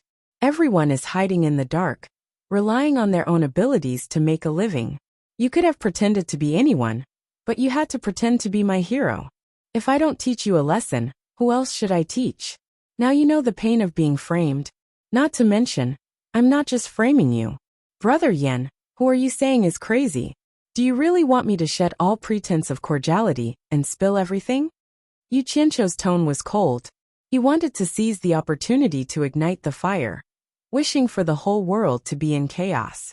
Actually, he didn't realize that ever since he gained some strength, he was much more daring in doing things. Yen Bugui was indeed a wily old fox. He had already figured out what was going on. This Yu Qianqiu really did know a lot of things, and he was deliberately trying to find fault with him. If he picked up the topic, he would not let it go. Right now the best thing to do was not to argue with him. The more he argued, the more he would be at a disadvantage. If there was anything, they could talk about it later. It was not the time to settle things in front of all the sections. He immediately blocked his son, who was about to go crazy, and said coldly, there will be a day when the right and wrong will be clear. Why are you arguing so much now? Let's go. Stop. Yu Qianqiu shouted. He wouldn't let the Yin father and son go so easily. Since he had already dragged them off the boat, the enmity between them was already set in stone. How could he not use the pole of the boat to stab them a few more times? It would be best if he could drown the enemy. What else do you want? Yen Bugui turned around and asked. He was suppressing the anger in his chest and came out to watch the show. He didn't expect that his clothes would be stripped off, and now he was the focus of the crowd. How could he say anything? If there weren't so many people present, he would have killed Yu Qianqiu long ago. Yu Qianqiu laughed coldly. There are some things I don't want to say, but since someone called me crazy, then I have to make it clear. As for whether I'm crazy or not, let everyone judge after I'm done. Everyone stared at Yu Qianqiu, obviously waiting for him to finish. Yen Bugui's heart skipped a beat. He didn't know what else he would say. He shouted angrily, who wants to listen to your nonsense? Get lost. My 100 Flowers Valley doesn't welcome you. Wait. Quan Deming walked over, a smile on his face as he said, Brother Yen, there's no need to get angry. We're all bored anyway, so there's no harm in listening. I don't believe his words anyway. I just want to hear what he has to say. That's right, there's no harm in listening. Many people followed. If Yen Bugui continued to hide, it would be obvious that he was guilty. He snorted coldly and stopped talking. His mind was racing, thinking of a way to deal with it. Yu Qianqiu didn't care so much. He walked leisurely and said slowly, Actually, after I was expelled from Fuxian Island, I didn't go anywhere else. I just cultivated in a mountain not far away from the 100 Flowers Valley. One day, when I was cultivating in a hidden place in the valley, a cave suddenly appeared on the opposite mountain wall. I saw hundreds of masked men in black coming out from it. There was also a young palace master with them. Because I knew that young palace master, although I was a little suspicious of their mysterious actions, I didn't do anything. After all, I wasn't in a good situation at that time. Everyone's eyes immediately focused on Yen Juexing. Yen Juexing was so angry that he trembled. However, Yu Qianqiu didn't mention his name. If he jumped out now, It would be no different from giving himself away. Quan Deming's face was gloomy. He asked, "What happened after that?" Yu Qianqiu paused and continued. "But the next day, I heard the news that Ong Kwangsung was attacked by hundreds of men in black. I was suspicious at that time, so I hid in the valley to observe. I even wanted to run into the cave to find out what was going on. Who knew that I was blocked by some strange formation?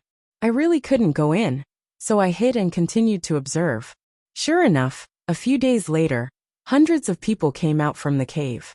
However, they were all dressed in white, and the number was less than the men in black. After they came out of the cave, they secretly hurried to the east. Although their cultivation was very high, they obviously didn't dare to be too ostentatious. So I followed them. None of you would believe what I saw later." Everyone was listening attentively. He stopped again. As a result, even Xiao Wuyuan couldn't help but ask, "Brother Yu, what did you see? There's no harm in telling us."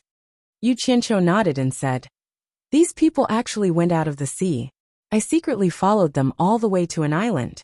There were cultivators everywhere on the island, and I estimated that there were more than 10,000 of them.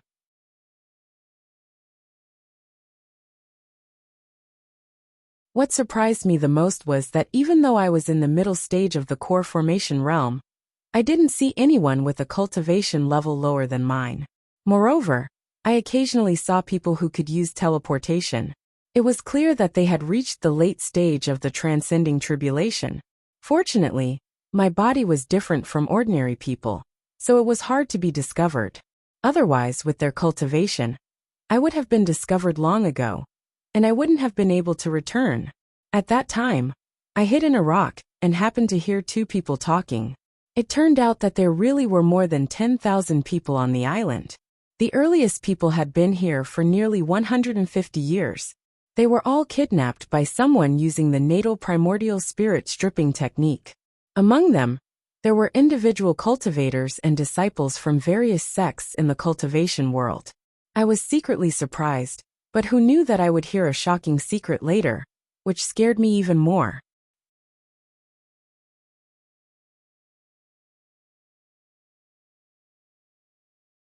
Chapter 253. Wasn't the natal primordial spirit stripping technique lost a long time ago?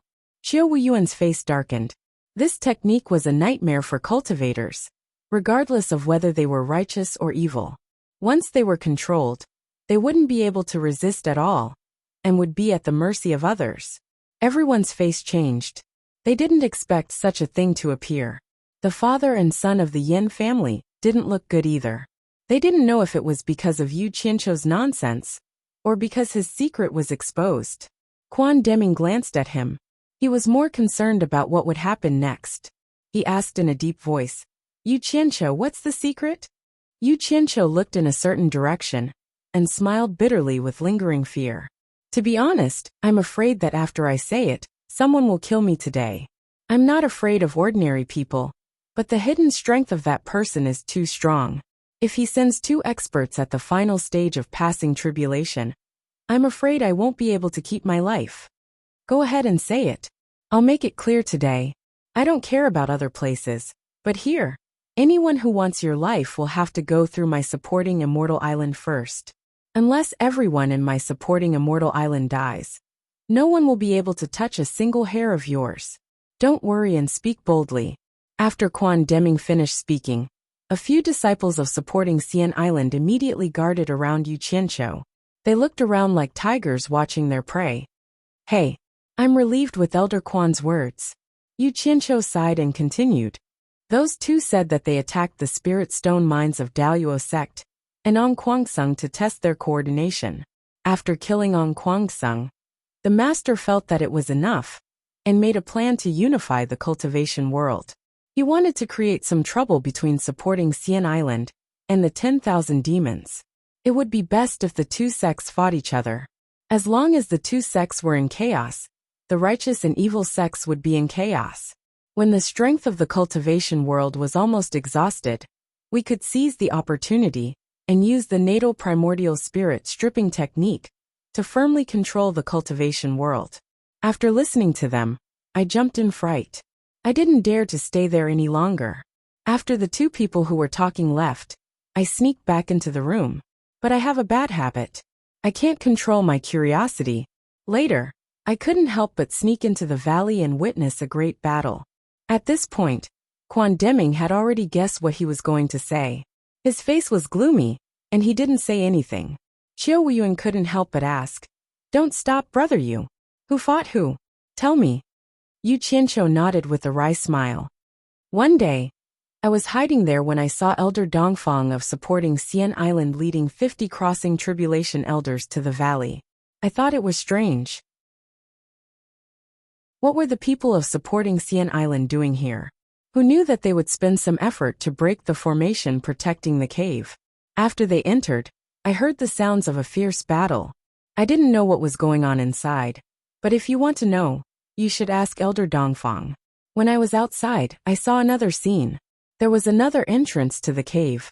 While they were fighting inside, another entrance covered by a formation appeared on the other side. The young palace lord was quickly escorted away by two people. It seems like the people from Fuxian Island suffered some losses in the cave. More than 50 elders went in, but only a dozen came out. It was Elder Dongfang who held a golden spear and fought desperately to protect the others from escaping. Elder Dongfang then retreated while fighting and flew towards 100 Flower Valley. This happened a few days ago. I don't know what happened after that. Dongfang Chang'ao? Golden Origin Spear? Supporting Xian Island lost dozens of crossing tribulation elders? Damn! Why haven't I heard of this before? Qiu Weiyuan scratched his head and turned to ask. Quan Deming, brother, you doesn't look like a liar. Don't tell me you don't know what happened in supporting Xian Island. Is this true or not? Quan Deming looked at the father and son of the Yin family and sneered. Yes, it's true. Yu Qianqiu didn't say a word. My supporting Xian Island was wondering who sent so many experts to kill more than 30 crossing tribulation stage elders of my supporting Xian Island. It turns out that someone has been plotting for more than 100 years to unify the cultivation world. Qiu Weiyuan, the eyes of your myriad demons palace are growing on your buttocks. You almost got tricked by your own people without even realizing it. Previously, he was worried that the 10,000 demons were behind this. But after hearing what Yu Qianqiu said, it turned out that someone didn't want to let the 10,000 demons go. Qiu Weiyuan was stunned by his words. Unless Yu Qianqiu was talking nonsense, but part of the process had been confirmed by Quan Deming, so it shouldn't be fake. He looked at his senior brother and didn't know what to say. The surrounding people were in an uproar and disgust. They didn't expect someone to set up such a big conspiracy. But supporting Xian Island and the 10,000 demons were behind the 100 Flowers Palace. It wasn't up to the other sects to decide how to deal with it.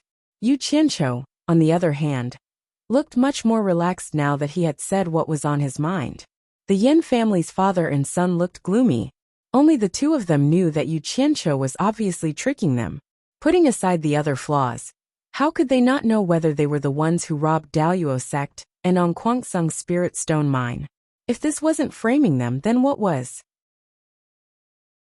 But this guy actually knew a lot of things, especially about the battle between Dongfang Chang'ao and the people in the valley. Supporting Xian Island was the first to believe it. Yen Bugui looked around and said in a deep voice, "Why are you all looking at us? Even if what Yu Qianqiu said is true, did he say that we were the ones who did it?" Everyone was stunned. They didn't expect Yen Bugui to deny it even now. Qiu Weiyuan didn't expect his senior brother to be so shameless. Quan Deming sneered. "Yu Qianqiu, since you've said it like this, why don't you just tell us who the mastermind is?" "Yu Qianqiu, don't go overboard with your nonsense." Yen Bugui's tone and expression were clearly threatening the witness. "Just say what you want. No one will dare to do anything to you," Quan Deming said in disdain. Yu Qianqiu's gaze paused on Yin Zixia. After a long time, he shook his head and sighed. "I've forgotten who the mastermind is." Everyone was stunned. Yen Bugui laughed and said, "I already said this has nothing to do with us, but you don't believe me. Let's go." The members of the Flower Palace flashed through the sky with swagger. Only Yin Zixia glanced deeply at Yu Qianqiu before she left. She probably thought that Yu Qianqiu had intentionally let them off for her sake. Everyone didn't know what Yu Qianqiu was up to, It wouldn't make sense if he said he was afraid of Yen Bugui. As long as he testified, they wouldn't let him go. Letting him go would be the most dangerous thing. Yu Qianqiu sneered to himself. What good does it do me if you catch him? I've forced him into a dead end and left him a way out. As long as he's not an idiot, he'll run away the moment he returns to White Flower Valley. By then, the tens of thousands of people in his hands will be of great use. It should be enough to stir up chaos in the cultivation world. Chaos is good. I like it. Why didn't you say it? Quan Deming frowned. Are you afraid that Fuxian Island can't protect you? He had already prepared an excuse for this. He shook his head and sneered. Protect me? Even if that's the case, Fuxian Island has already abandoned me once when I was in danger and needed protection the most. How can I trust them? Qiu Wuyuan looked him up and down and asked doubtfully. Are you that afraid of death? From what I know, you've always been bold. Times have changed. I thought I had a good master who could protect me. Now I have to rely on myself. How can I not be careful? I still want to live for 2 more years. Yu Qianqiu mocked himself. He took out a jade archive and handed it to Quan Deming, saying, This is the route I memorized when I went to that island the last time. If you want to go there, you must be careful. That island is truly filled with experts. It's not a lie. If Senior Qiu is interested, you can make a copy and take a look. Alright, this is all I can do. Wait. Quan Deming had a question that he wanted to clarify. This matter was very important to Fuxian Island, so he stopped him and asked, You just said that Baihua Palace Lord probably doesn't know about this. What makes you so sure that Baihua Fairy doesn't know about this? Not to mention him, even Qiu Wuyuan wanted to clarify this matter.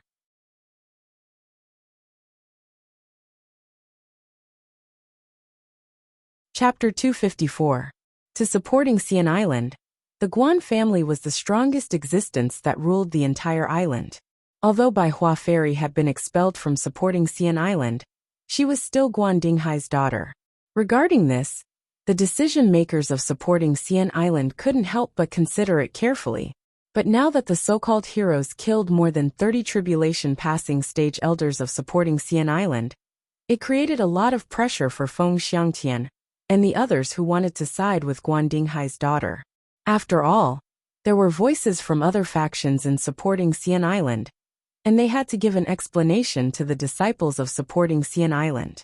This was why supporting Xian Island had to keep the news under wraps, even after more than 30 people were killed. It was hard to make a decision without a thorough investigation. Guan Dinghai said that if this matter was related to his daughter, he would personally deal with her. But as someone who was raised by the Guan family, he had to consider the Guan family's interests. Otherwise, why would they help you? Now that Yu Qianqiu said that Baihua Fairy didn't know anything, it immediately attracted Quan Deming's attention. He believed that as long as Baihua Fairy wasn't related to this matter, the sect master and the others would be able to do whatever they wanted. Qiu Wuyuan was concerned about this issue because he was thinking from the perspective of the 10,000 demons. If this matter really had nothing to do with Baihua Fairy, and it was all planned by the Yin father and son, then the 10,000 demons would be at a disadvantage. Who didn't know that Baihua Palace was able to stand tall in the cultivation world without falling because of the secret attention of the number 1 sect of the righteous and demon path? Now that Baihua Palace was secretly planning to control the entire cultivation world of the Huaxia Empire, this was a matter that caused public anger. Everyone was waiting to see how to deal with it. Think about it. Baihua Fairy, who was supported by supporting Xian Island, didn't know anything. But Yen Bugui, who was supported by the 10,000 demons, was secretly causing trouble. Who wouldn't suspect that the 10,000 demons were behind this? Even he himself was a bit suspicious. Actually, the internal situation of the 10,000 demons was similar to that of supporting Xian Island. It was also a situation where Yen family's influence was the strongest. Even the decision-makers couldn't do anything. But if Baihua Fairy was also involved, it would be much easier. They were both the number 1 sects of the righteous and demon path. For the benefit of both sects, what couldn't be discussed? Was there anything in the cultivation world that couldn't be solved by 2 families? That's why Qiu Wuyuan is hoping that Bai Hua Fairy is also one of the masterminds behind this. With regards to this, Yu Qianqiu had already thought of it. He absolutely could not allow supporting Immortal Island and 10,000 demons to find common interests. These two sects were the mainstays of both the righteous and demonic sections. If they did not fall into chaos, the cultivation world would not fall into chaos. It would be difficult for the heroes that he led to stand out. That's why Bai Hua Fairy can't get involved in this. Even if it's related to her, she has to be cleared of any involvement. Yu Qianqiu pondered for a moment and said, "When I was hiding in the valley, I overheard the conversation between Yan Juexing and his men." The surrounding people frowned. Although they didn't say anything, many people rolled their eyes. They didn't say anything in front of the other party. Now that the other party had left, they directly reported the other party's name, without a reminder. What was this? How could they know that Yu Qianqiu wanted to let them go? What did they talk about? Quan Deming hurriedly asked. He was hoping that Yu Qianqiu would expose Bai Hua Fairy in front of everyone. Nothing else was important. They were talking about spirit stones. Yan Juexing's men asked him why they couldn't get more from Bai Hua Palace if they didn't have enough spirit stones. Yan Juexing was very unhappy at the time, so he warned them to hide well in the valley and not let anyone from Bai Hua Palace know of their existence. Because Bai Hua Palace's master doesn't know about the father and son duo, they couldn't get more spirit stones from Bai Hua Palace. Using a large amount of spirit stones would cause Bai Hua Palace's master to be suspicious, and might even be discovered by supporting Immortal Island. Because of this, he auctioned off the 5 divine craftsmen's treasures, and arranged for people to rob Ong Kwangsung and a Luo sect's spirit stone mines. At this point, Yu Qianqiu looked around at everyone. From their conversation, we can tell that they're in dire need of spirit stones, but Bai Hua Palace's master doesn't know about them either. Quan Deming sighed in relief. Looking at everyone's expression, Qiu Wuyuan scowled. So the 5 divine craftsmen's treasures that were auctioned off came from Bai Hua Palace. They didn't come from Bai Hua Palace. They came from the Yan father and son duo. Quan Deming immediately corrected him. Qiu Wuyuan glanced at him and didn't say anything else. This matter is related to everyone's benefits. Explaining it would only cause misunderstandings. So now isn't the time to argue. Everyone, I'll be leaving first. Yu Qianqiu clasped his fist at everyone, then gestured for Dong Guosu and his wife to bring Hongqi back first. After such a thing happened, no one asked him to stay for a drink anymore. At the entrance of 100 Flowers Valley, Yu Qianqiu noticed that the shopkeepers of the 4 major clans had followed him. Seeing that there was no one around, he immediately waved at the 4 of them, and they quickly came over to greet him. Yu Qianqiu said to Wu Clan's shopkeeper, "Help me send a message to your clan master. Ask him to wait for me at Wu Clan. I'll go look for him in a few days and fulfill my promise to him." The 4 of them looked at each other and didn't understand what was going on. Wu Clan's shopkeeper clasped his fist with a little doubt and said, "Mr. Yu." Yu Qianqiu waved his hand and interrupted. "You don't have to ask too much. Just tell your clan master my words. He will naturally know what I mean." Finishing his words, he glanced at the returning sects and flashed into 100 Flowers Valley. In Dong Guosu's courtyard, a family of 3 was waiting for him. After Yu Qianqiu came in, he looked around for a while and said, "Mr. Donghua, it's not safe for you to stay here anymore. It's better for you to leave with me." The couple looked at each other. Then Dong Guosu clasped his fist and said, "We appreciate Mr.'s good intentions, but if we follow Mr., we might be a burden to Mr. Mr., it's better for you to leave with Hongqi first.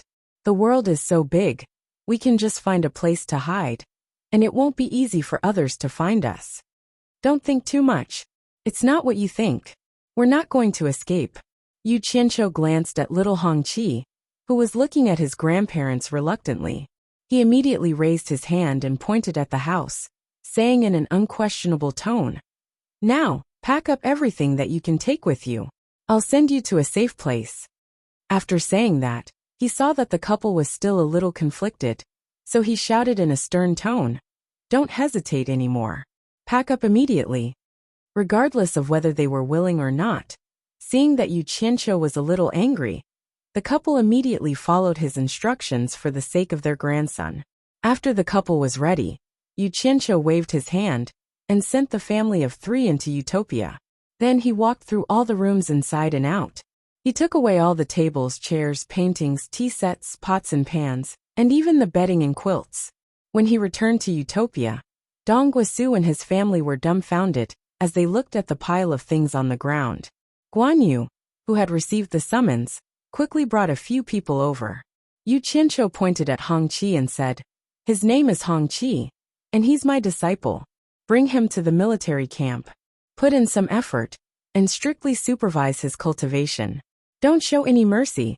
After his cultivation breaks through to the foundation establishment stage, I'll bring him to Ethereal Palace to personally teach him." After saying that, he pointed at Donghua and his wife and said, "These are Hong Qi's maternal grandparents. Help them move the things on the ground away, and build a house for them in the south that's about to be reclaimed." In the future, Utopia's self-sufficient farming will be handed over to Mr. Donghua. Got it. Guan Yu sized up the 3 of them and immediately ordered his subordinates to carry out the orders. Dong Guisu and his wife looked around and felt like they were in a dream. They were so shocked that they couldn't say a word. However, Yu Qianqiu disappeared from where he was. Chapter 255. Inside Baihua Palace's main hall, there was no one on the left or right. Only a dignified and beautiful woman was sitting in the middle. There was a row of empty chairs beside her. If Yu Qianqiu knew that this beautiful woman was that old man Yan Bugui's wife, he wouldn't be surprised. The cultivation world was the same as the mortal world. All women cherished their looks, and in the cultivation world, only women would be willing to spend so much of their cultivation to slow down the aging of their looks. What men care about is strength. Their logic is that as long as they are stronger than others, what's there to be afraid of not having a woman? That's why it's common for Dao companions to be old men with young wives. After Baihua Fairy received her subordinate's report, she dismissed her subordinates and sat alone on her throne, recalling everything that happened in the past. For that man, she didn't hesitate to fall out with her father, was expelled from the sect, worked hard to get to where she is today, and even gave birth to a son and a daughter for him. She thought it was worth it. But that man actually hid it from her for over 100 years. No one could understand the sorrow she was feeling right now. Yan Zixia slowly walked into the main hall. Her gaze fell on her mother's hands that were tightly gripping the chair. She called out, "Mother." Baihua Fairy looked up, squeezing out a loving smile. It's good that she has a daughter to accompany her. Her mouth opened and closed a few times before she spoke, trying to be as calm as possible. "Did your father and brother both leave?" Yan Zixia bit her lips and nodded dejectedly. Then she heard her mother let out a long sigh. At this time, Yan Bugui and Yan Zixia were leading a group of people on their flying tools, quickly heading east. Their destination was naturally the island where they were hiding their strength. For them, that was the safest place. Yan Zixia's expression was twisted as she gritted her teeth. Yu Qianqiu, I won't forgive you." Yan Bugui looked at his son with a serious expression, not sure if the force he worked so hard to build up could withstand the storm that's about to come. He sighed. "Exposed too early, all my efforts wasted, ha? Your mother must hate me to death right now." In Fuxian Island, Feng Xiangtian was worried about the death of more than 30 elders. The elders from the other factions were already pressuring him. The pressure was huge. When he received Quan Deming's report, he was stunned. Yu Qianqiu had actually created another fire spell? With his core formation stage cultivation, he killed 7 Daoyuo sect's nascent soul stage disciples in a row in the 100 Flowers Valley, and challenged the Daoyuo sect's tribulation stage elder. The elder fled in fear. Yu Qianqiu's name shook the cultivation world with a single battle? Feng Xiangtian stood there expressionlessly for a long time, and he sighed in his heart. Looks like I didn't make a mistake back then. What a pity. It was useless to lament the loss of such a talent. After all, he was the one who had personally expelled him from the sect. After a moment of silence, his spirits rose. It was good that this matter had nothing to do with senior sister. Feng Xiangtian looked at the injured Dongfang Chang Ao and waved to the people in front of him. Follow me to Heavenheart Pavilion. He immediately threw the matter of Yu Qianqiu to the back of his mind. To him and Fuxian Island, there were more important things to do. Without the intervention of Yin Clan, Hundred Flowers Palace was Fuxian Island's Hundred Flowers Palace. There was also the hero who dared to attack Fuxian Island. A series of matters needed to be handled quickly. In Wu Clan's ancestral hall, after receiving the news from the shop in the Hundred Flowers Valley, Wu Sihai laughed and said to the 3 clan masters, "This kid finally appeared. We don't have to look around anymore.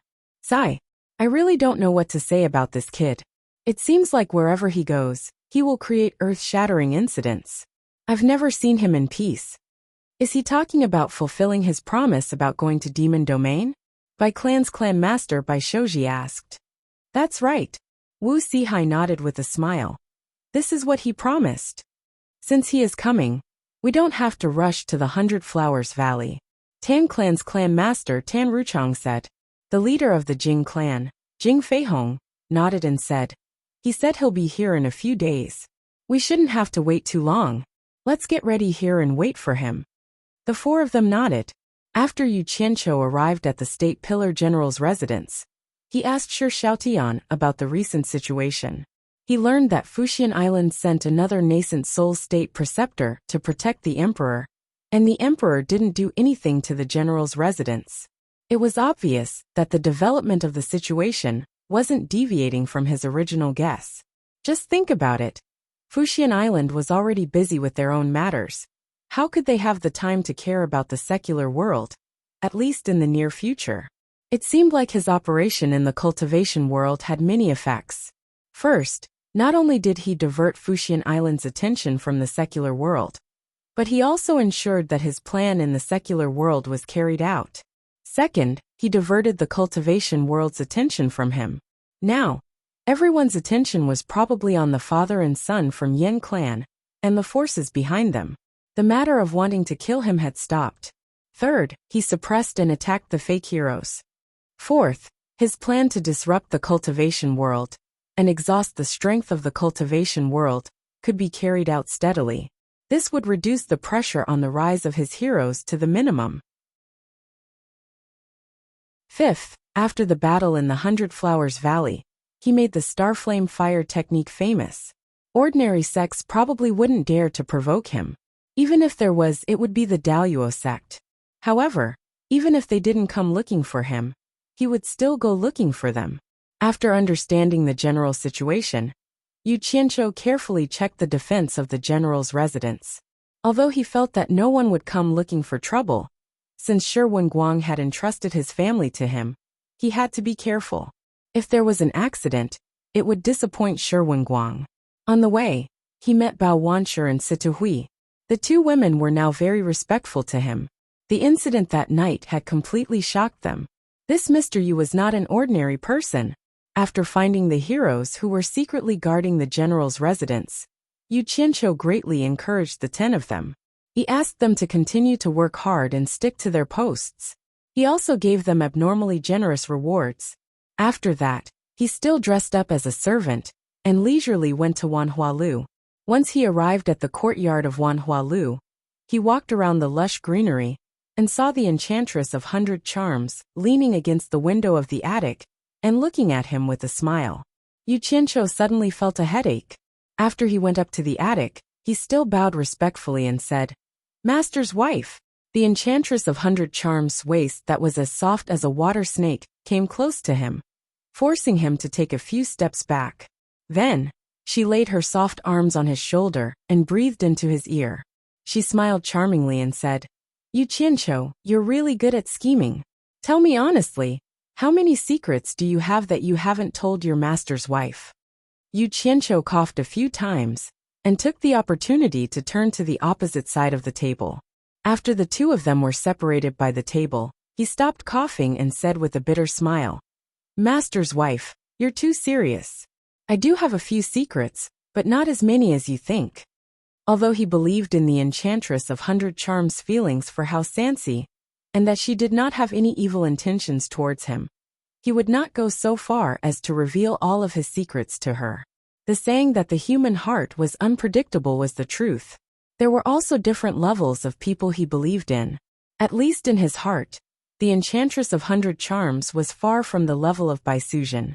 There were very few women that a man could entrust everything to. Hearing this, the Enchantress of Hundred Charms' eyes seemed to be free of charge, as she threw them over one after another. Wrapped in red muslin, her plump buttocks were sitting on the table. A fair and slender thigh slid out of the muslin and was lifted up to place on the table. It was very dazzling, especially the scenery under her skirt, which was faintly discernible. Yu Qianqiu felt that his nose was going to bleed, so he quickly turned his head to the side. The Enchantress of Hundred Charms pulled her entire body onto the table and posed seductively. She giggled and said, "Not many secrets? Let's not talk about the hero from before. Now there's the Starflame Fire technique that could actually force Zhu Xianxian, who was in the tribulation stage, to run away. Yu Qianqiu, you really surprise me endlessly." As she said this, she swung out a fair and fleshy leg and pointed at Yu Qianqiu's chest with her vermilion toe. She said, "You dare to say that the new talent assembly that was held by the supporting Immortal Island wasn't disrupted by others because of you? Also, how did the supporting Immortal Island know the location of the valley have nothing to do with you?" Yu Qianqiu coughed a few more times and went around to the other side, avoiding the toe that was pointing at his chest. He forcefully explained, "That was purely an accident. Who are you trying to fool?" The Enchantress of Hundred Charms rolled her eyes and placed her hands on the table. She puffed out her plump chest and snorted, "What a good scheme. I originally wanted to see who was the real and fake hero, and who was more powerful. Great, you caused trouble for the supporting Immortal Island, and caused them to lose more than 30 tribulation stage elders for nothing. Then you ran to the Hundred Flowers Valley and caused a ruckus. You're pushing the supporting Immortal Island to be the vanguard. Fortunately, I knew some things beforehand. Otherwise, how would I know that a little fellow like you actually had so many crooked thoughts? Sigh. I'm depressed. How Wu Wei is such an honest person. How did he teach a little fox like you?" Yu Qianqiu chuckled at the side. He didn't bother to explain and tacitly agreed to it. He thought to himself, how can it be so simple? I'm aiming for the whole cultivation world. Master's wife, you can slowly experience it. Little fox, you're feeling guilty, right? The Enchantress of Hundred Charms raised her hand and swiped her finger across her red lips. She asked lazily, "You don't come to me for no reason. Little fox, tell me the truth. What did you come to me for?"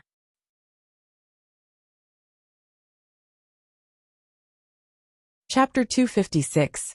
Mistress, look at what you're saying. I'm here to see you. Yu Qianqiu said with a silly smile. Who are you trying to fool? I think you can't wait to avoid me, yet you're here to see me. You're not telling the truth, are you? The temptress was too lazy to say anything more. She pulled the red muslin off her legs, revealing her white, fleshy thighs. Since you're so filial, I can't refuse you. Come, don't go anywhere today. Massage my legs. Yu Qianqiu was stunned. His expression suddenly became serious. Now that you've reminded me, I really do have something I need your help with. Too late. The temptress raised her hand and pointed at her thighs lazily. Massage my legs first, then we'll talk about other things. Yu Qianqiu immediately chuckled. Mistress, I'm clumsy and uncomfortable. Next time, I'll find you a skilled master to serve you. Cut the crap. If I don't massage today, don't come looking for me next time. The temptress snorted. Damn it. You're trying to take advantage of me. Yu Qianqiu's expression twitched. After hesitating for a while, he gritted his teeth and slowly moved closer. He opened his claws and touched the temptress's smooth and elastic thighs. Form is emptiness, emptiness is form. Yu Qianqiu muttered in his heart. He looked straight ahead, and his fingers, which were as hard as chicken claws, began to pinch her white and tender thighs. It was torture. As soon as he started, the temptress's body trembled. How was this a massage? It was more like tickling. She quickly covered her mouth with her hands, but she couldn't hold back her laughter. In the end, she couldn't stand the tickling anymore. She pulled her legs back and said weakly, "Forget it. I don't want you to massage anymore. If you continue to pinch me, Shenyang's life will definitely end up in your hands. Say it. Find me if you need anything." Yu Qianqiu didn't dare to cause any more trouble. This mistress was a seductress among women. She was extremely seductive and seductive. If he continued to cause trouble, he would definitely lose control. He knew his character very well. Calming himself down, he warmed up his stiff hands and said straightforwardly, "Masteress, please help me collect the news of the world of cultivators and the movements of various sections." The 100 Charm Demon Ji said with a charming smile, "What do you want to do? Could it be that you want to attack another sect?" Yes. From now on, he had to keep an eye on the movements of the cultivation world. The matter of the Daluo sect had to be resolved sooner or later, and the revenge of his master could not be delayed indefinitely. I need to find an opportunity. After all, the Daluo sect's strength is extraordinary, so I can't act rashly. But if I do, I'll wipe out the exalted sect completely. That's what I swore in front of my master's grave. Yu Qianqiu said solemnly. He wasn't lying, but he had an even more important goal. He needed to borrow the Allure Beauty's information network to keep an eye on the situation of the cultivation world. With the strength of the Yin father and son, he couldn't let others exterminate them too easily, but he also couldn't let others stop. He had to know his limits and act according to the situation at the crucial moment. He had to see when he needed to intervene. In short, he wanted the cultivation world to keep fighting until he could expose his strength. The Allure Beauty was startled.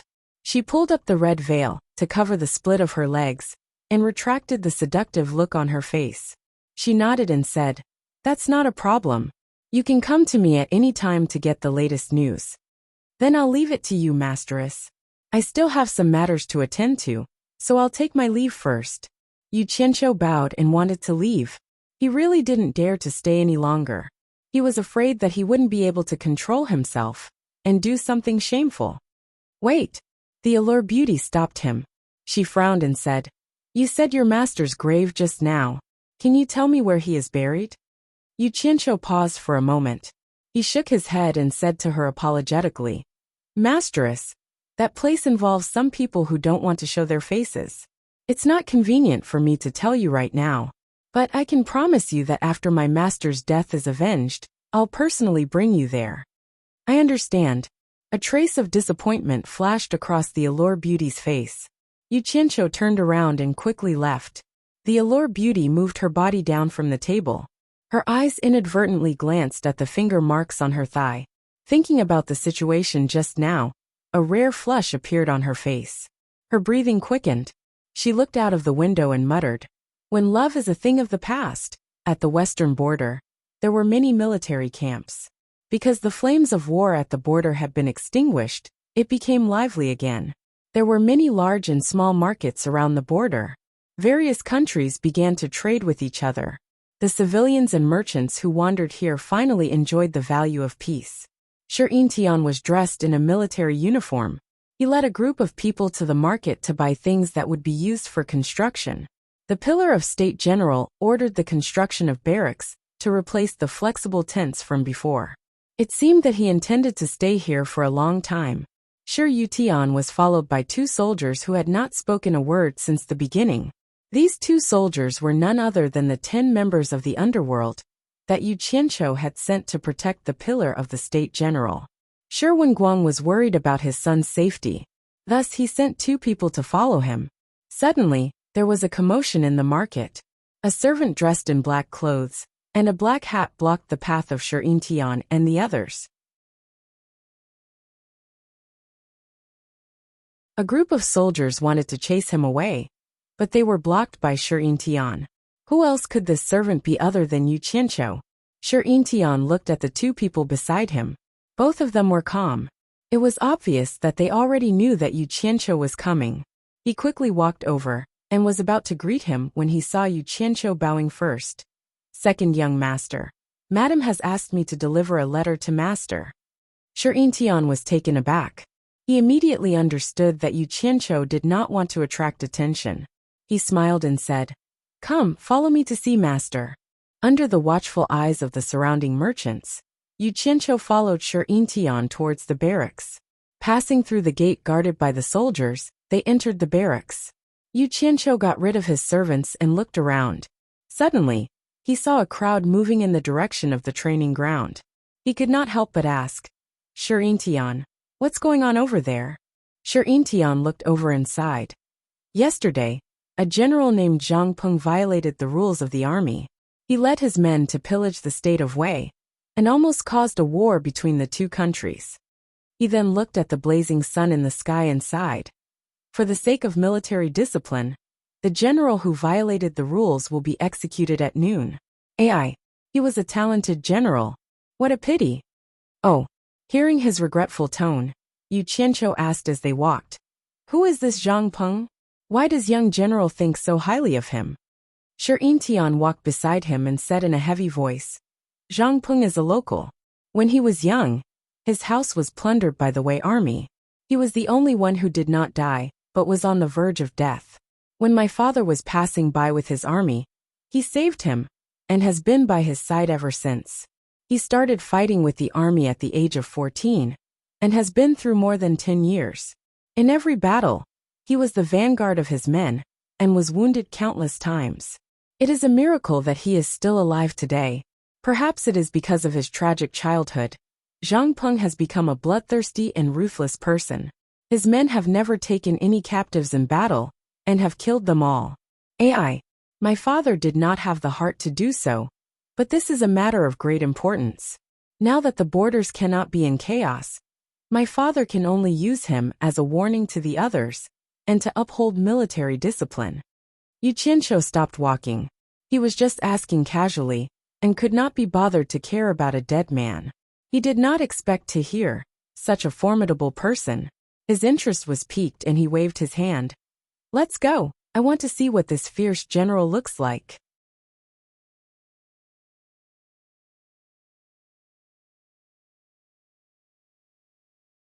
Chapter 257. Tian was taken aback, but he quickly led the way. When they arrived at the edge of the training ground, the surrounding soldiers quickly made way for them when they saw the young general. Yu Qianqiu silently stood beside Tian and looked at the simple wooden platform.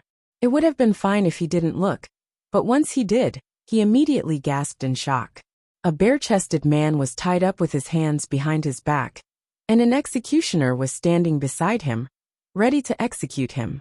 The man was tall and muscular, and even though he was tied up, one could still feel the murderous aura emanating from his body. His eyes were filled with killing intent, and it was obvious that he was someone who had been through a lot of killing. What shocked Yu Qianqiu was not these, but the fact that this man's upper body was bare. Apart from his face, there was not a single patch of unscathed skin on his upper body. There were all kinds of mottled scars of various shapes and sizes, obviously left behind by the baptism of various weapons. On his chest and arms, there were also a few fresh wounds that had yet to dry. Damn it! This guy really crawled out from a pile of corpses. He probably used his scars as tattoos. Yu Qianqiu shook his head slightly. It was a pity that such a good general was killed just like that. But this was not his business.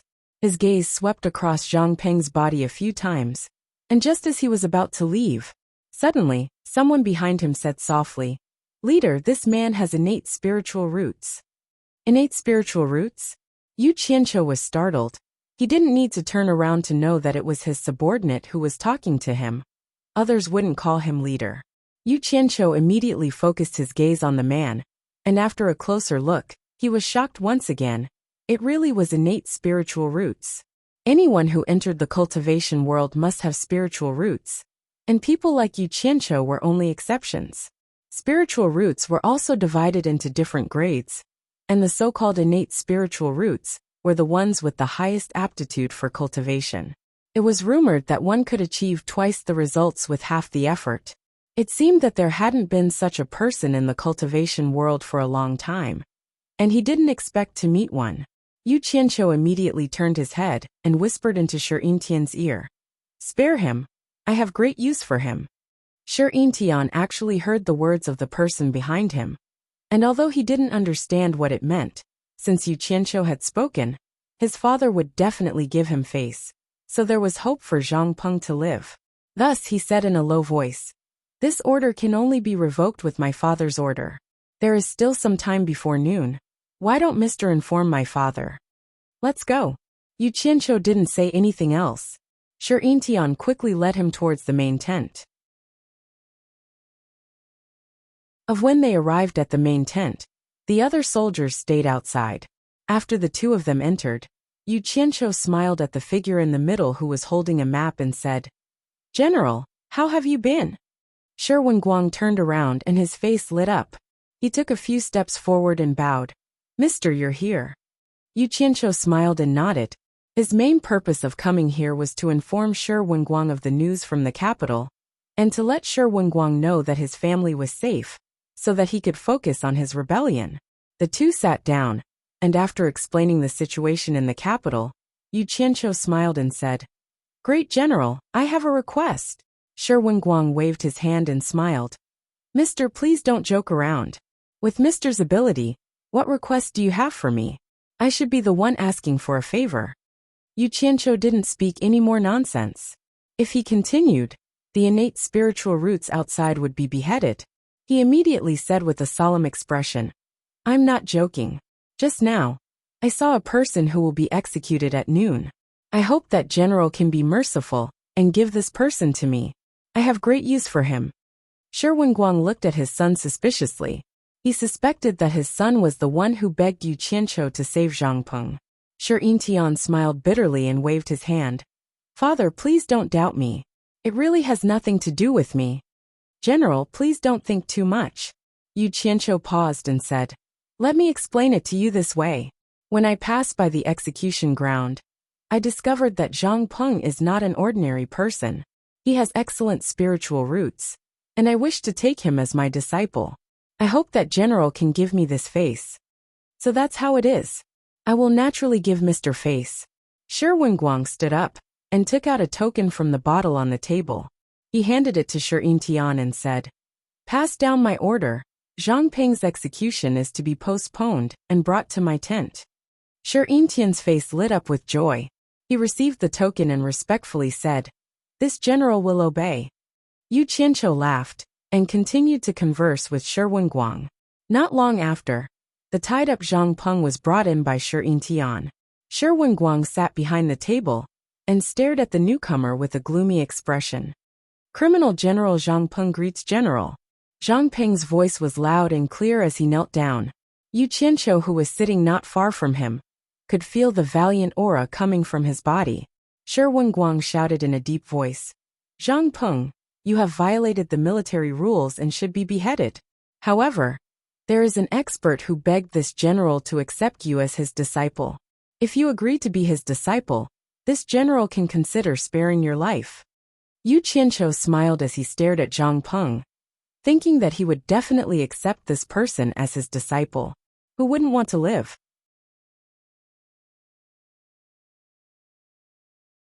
Who would have thought that Zhang Peng would look around? And after his gaze paused on Shi Wenguang, he replied, "I wonder which expert wishes to accept me as his disciple. Please enlighten me." Shi Wenguang raised his finger and pointed. Yu Qianqiu stood up and smiled. "It's me. Criminal General would rather accept death." Zhang Peng glanced at him and said nothing else. Everyone in the tent was stunned. Yu Qianqiu asked suspiciously, "What's wrong with being my disciple? You would rather die than submit?" Zhang Peng knelt down and sized him up, then snorted coldly. "Judging from your age, you're not even as old as I am. How can you be my master? If I submit, wouldn't it be a great humiliation to me? How would I dare to submit?" "Impudent!" Shi Wenguang immediately shouted. "Mr. accepting you as his disciple is your fortune. You really don't know what's good for you. Men, drag him away and behead him." "Wait." Yu Qianqiu smiled and waved his hand, stopping the general from showing off his military might. He circled around Zhang Peng twice and said, "How can I be your master? I have the strength to lift 1,000 caddies, and the courage to conquer the 3 armies. If you can defeat me, I will take you as my master." Zhang Peng proudly declared. Damn it! If it weren't for your innate spiritual root, I wouldn't care if you were dead or alive. You're just a commoner, and you want to fight me? Yu Qianqiu sneered. Your strength is like an ant in my eyes. Your bravery is nothing in my eyes. You think too highly of yourself. If I want to defeat you, it'll be as easy as lifting a finger. Then, a bewitching red light flashed on the tip of his finger, and in the blink of an eye, the ropes that Zhang Peng had tied him up broke. Yu Qianqiu shouted, Get up, show me what you've got. I want to see what you're capable of. Zhang Peng looked at the neatly broken ropes on his chest, and was stunned for a moment. He then shook off the ropes, stood up, and stretched his body. His bones cracked, and he cupped his fists and shouted, Excuse me, watch my fist. Damn it. He's really not holding back. Yu Qianqiu circulated his true yuan, and pointed a finger at Zhang Peng's fist. The fist and finger collided in the air. Yu Qianqiu sneered, while Zhang Peng's face twitched. He felt that the half of his body that had punched out had gone numb, and he couldn't move at all. The winner was decided, and the sure father and son looked at each other in dismay. So powerful. Yu Qianqiu retracted his finger, and said with an expressionless face, If you're not convinced, you can try again. Zhang Peng's body took a long time to recover. He stretched his body, but didn't say a word. He walked to the weapons rack at the side of the tent, and took out a long steel spear that was as thick as a baby's arm.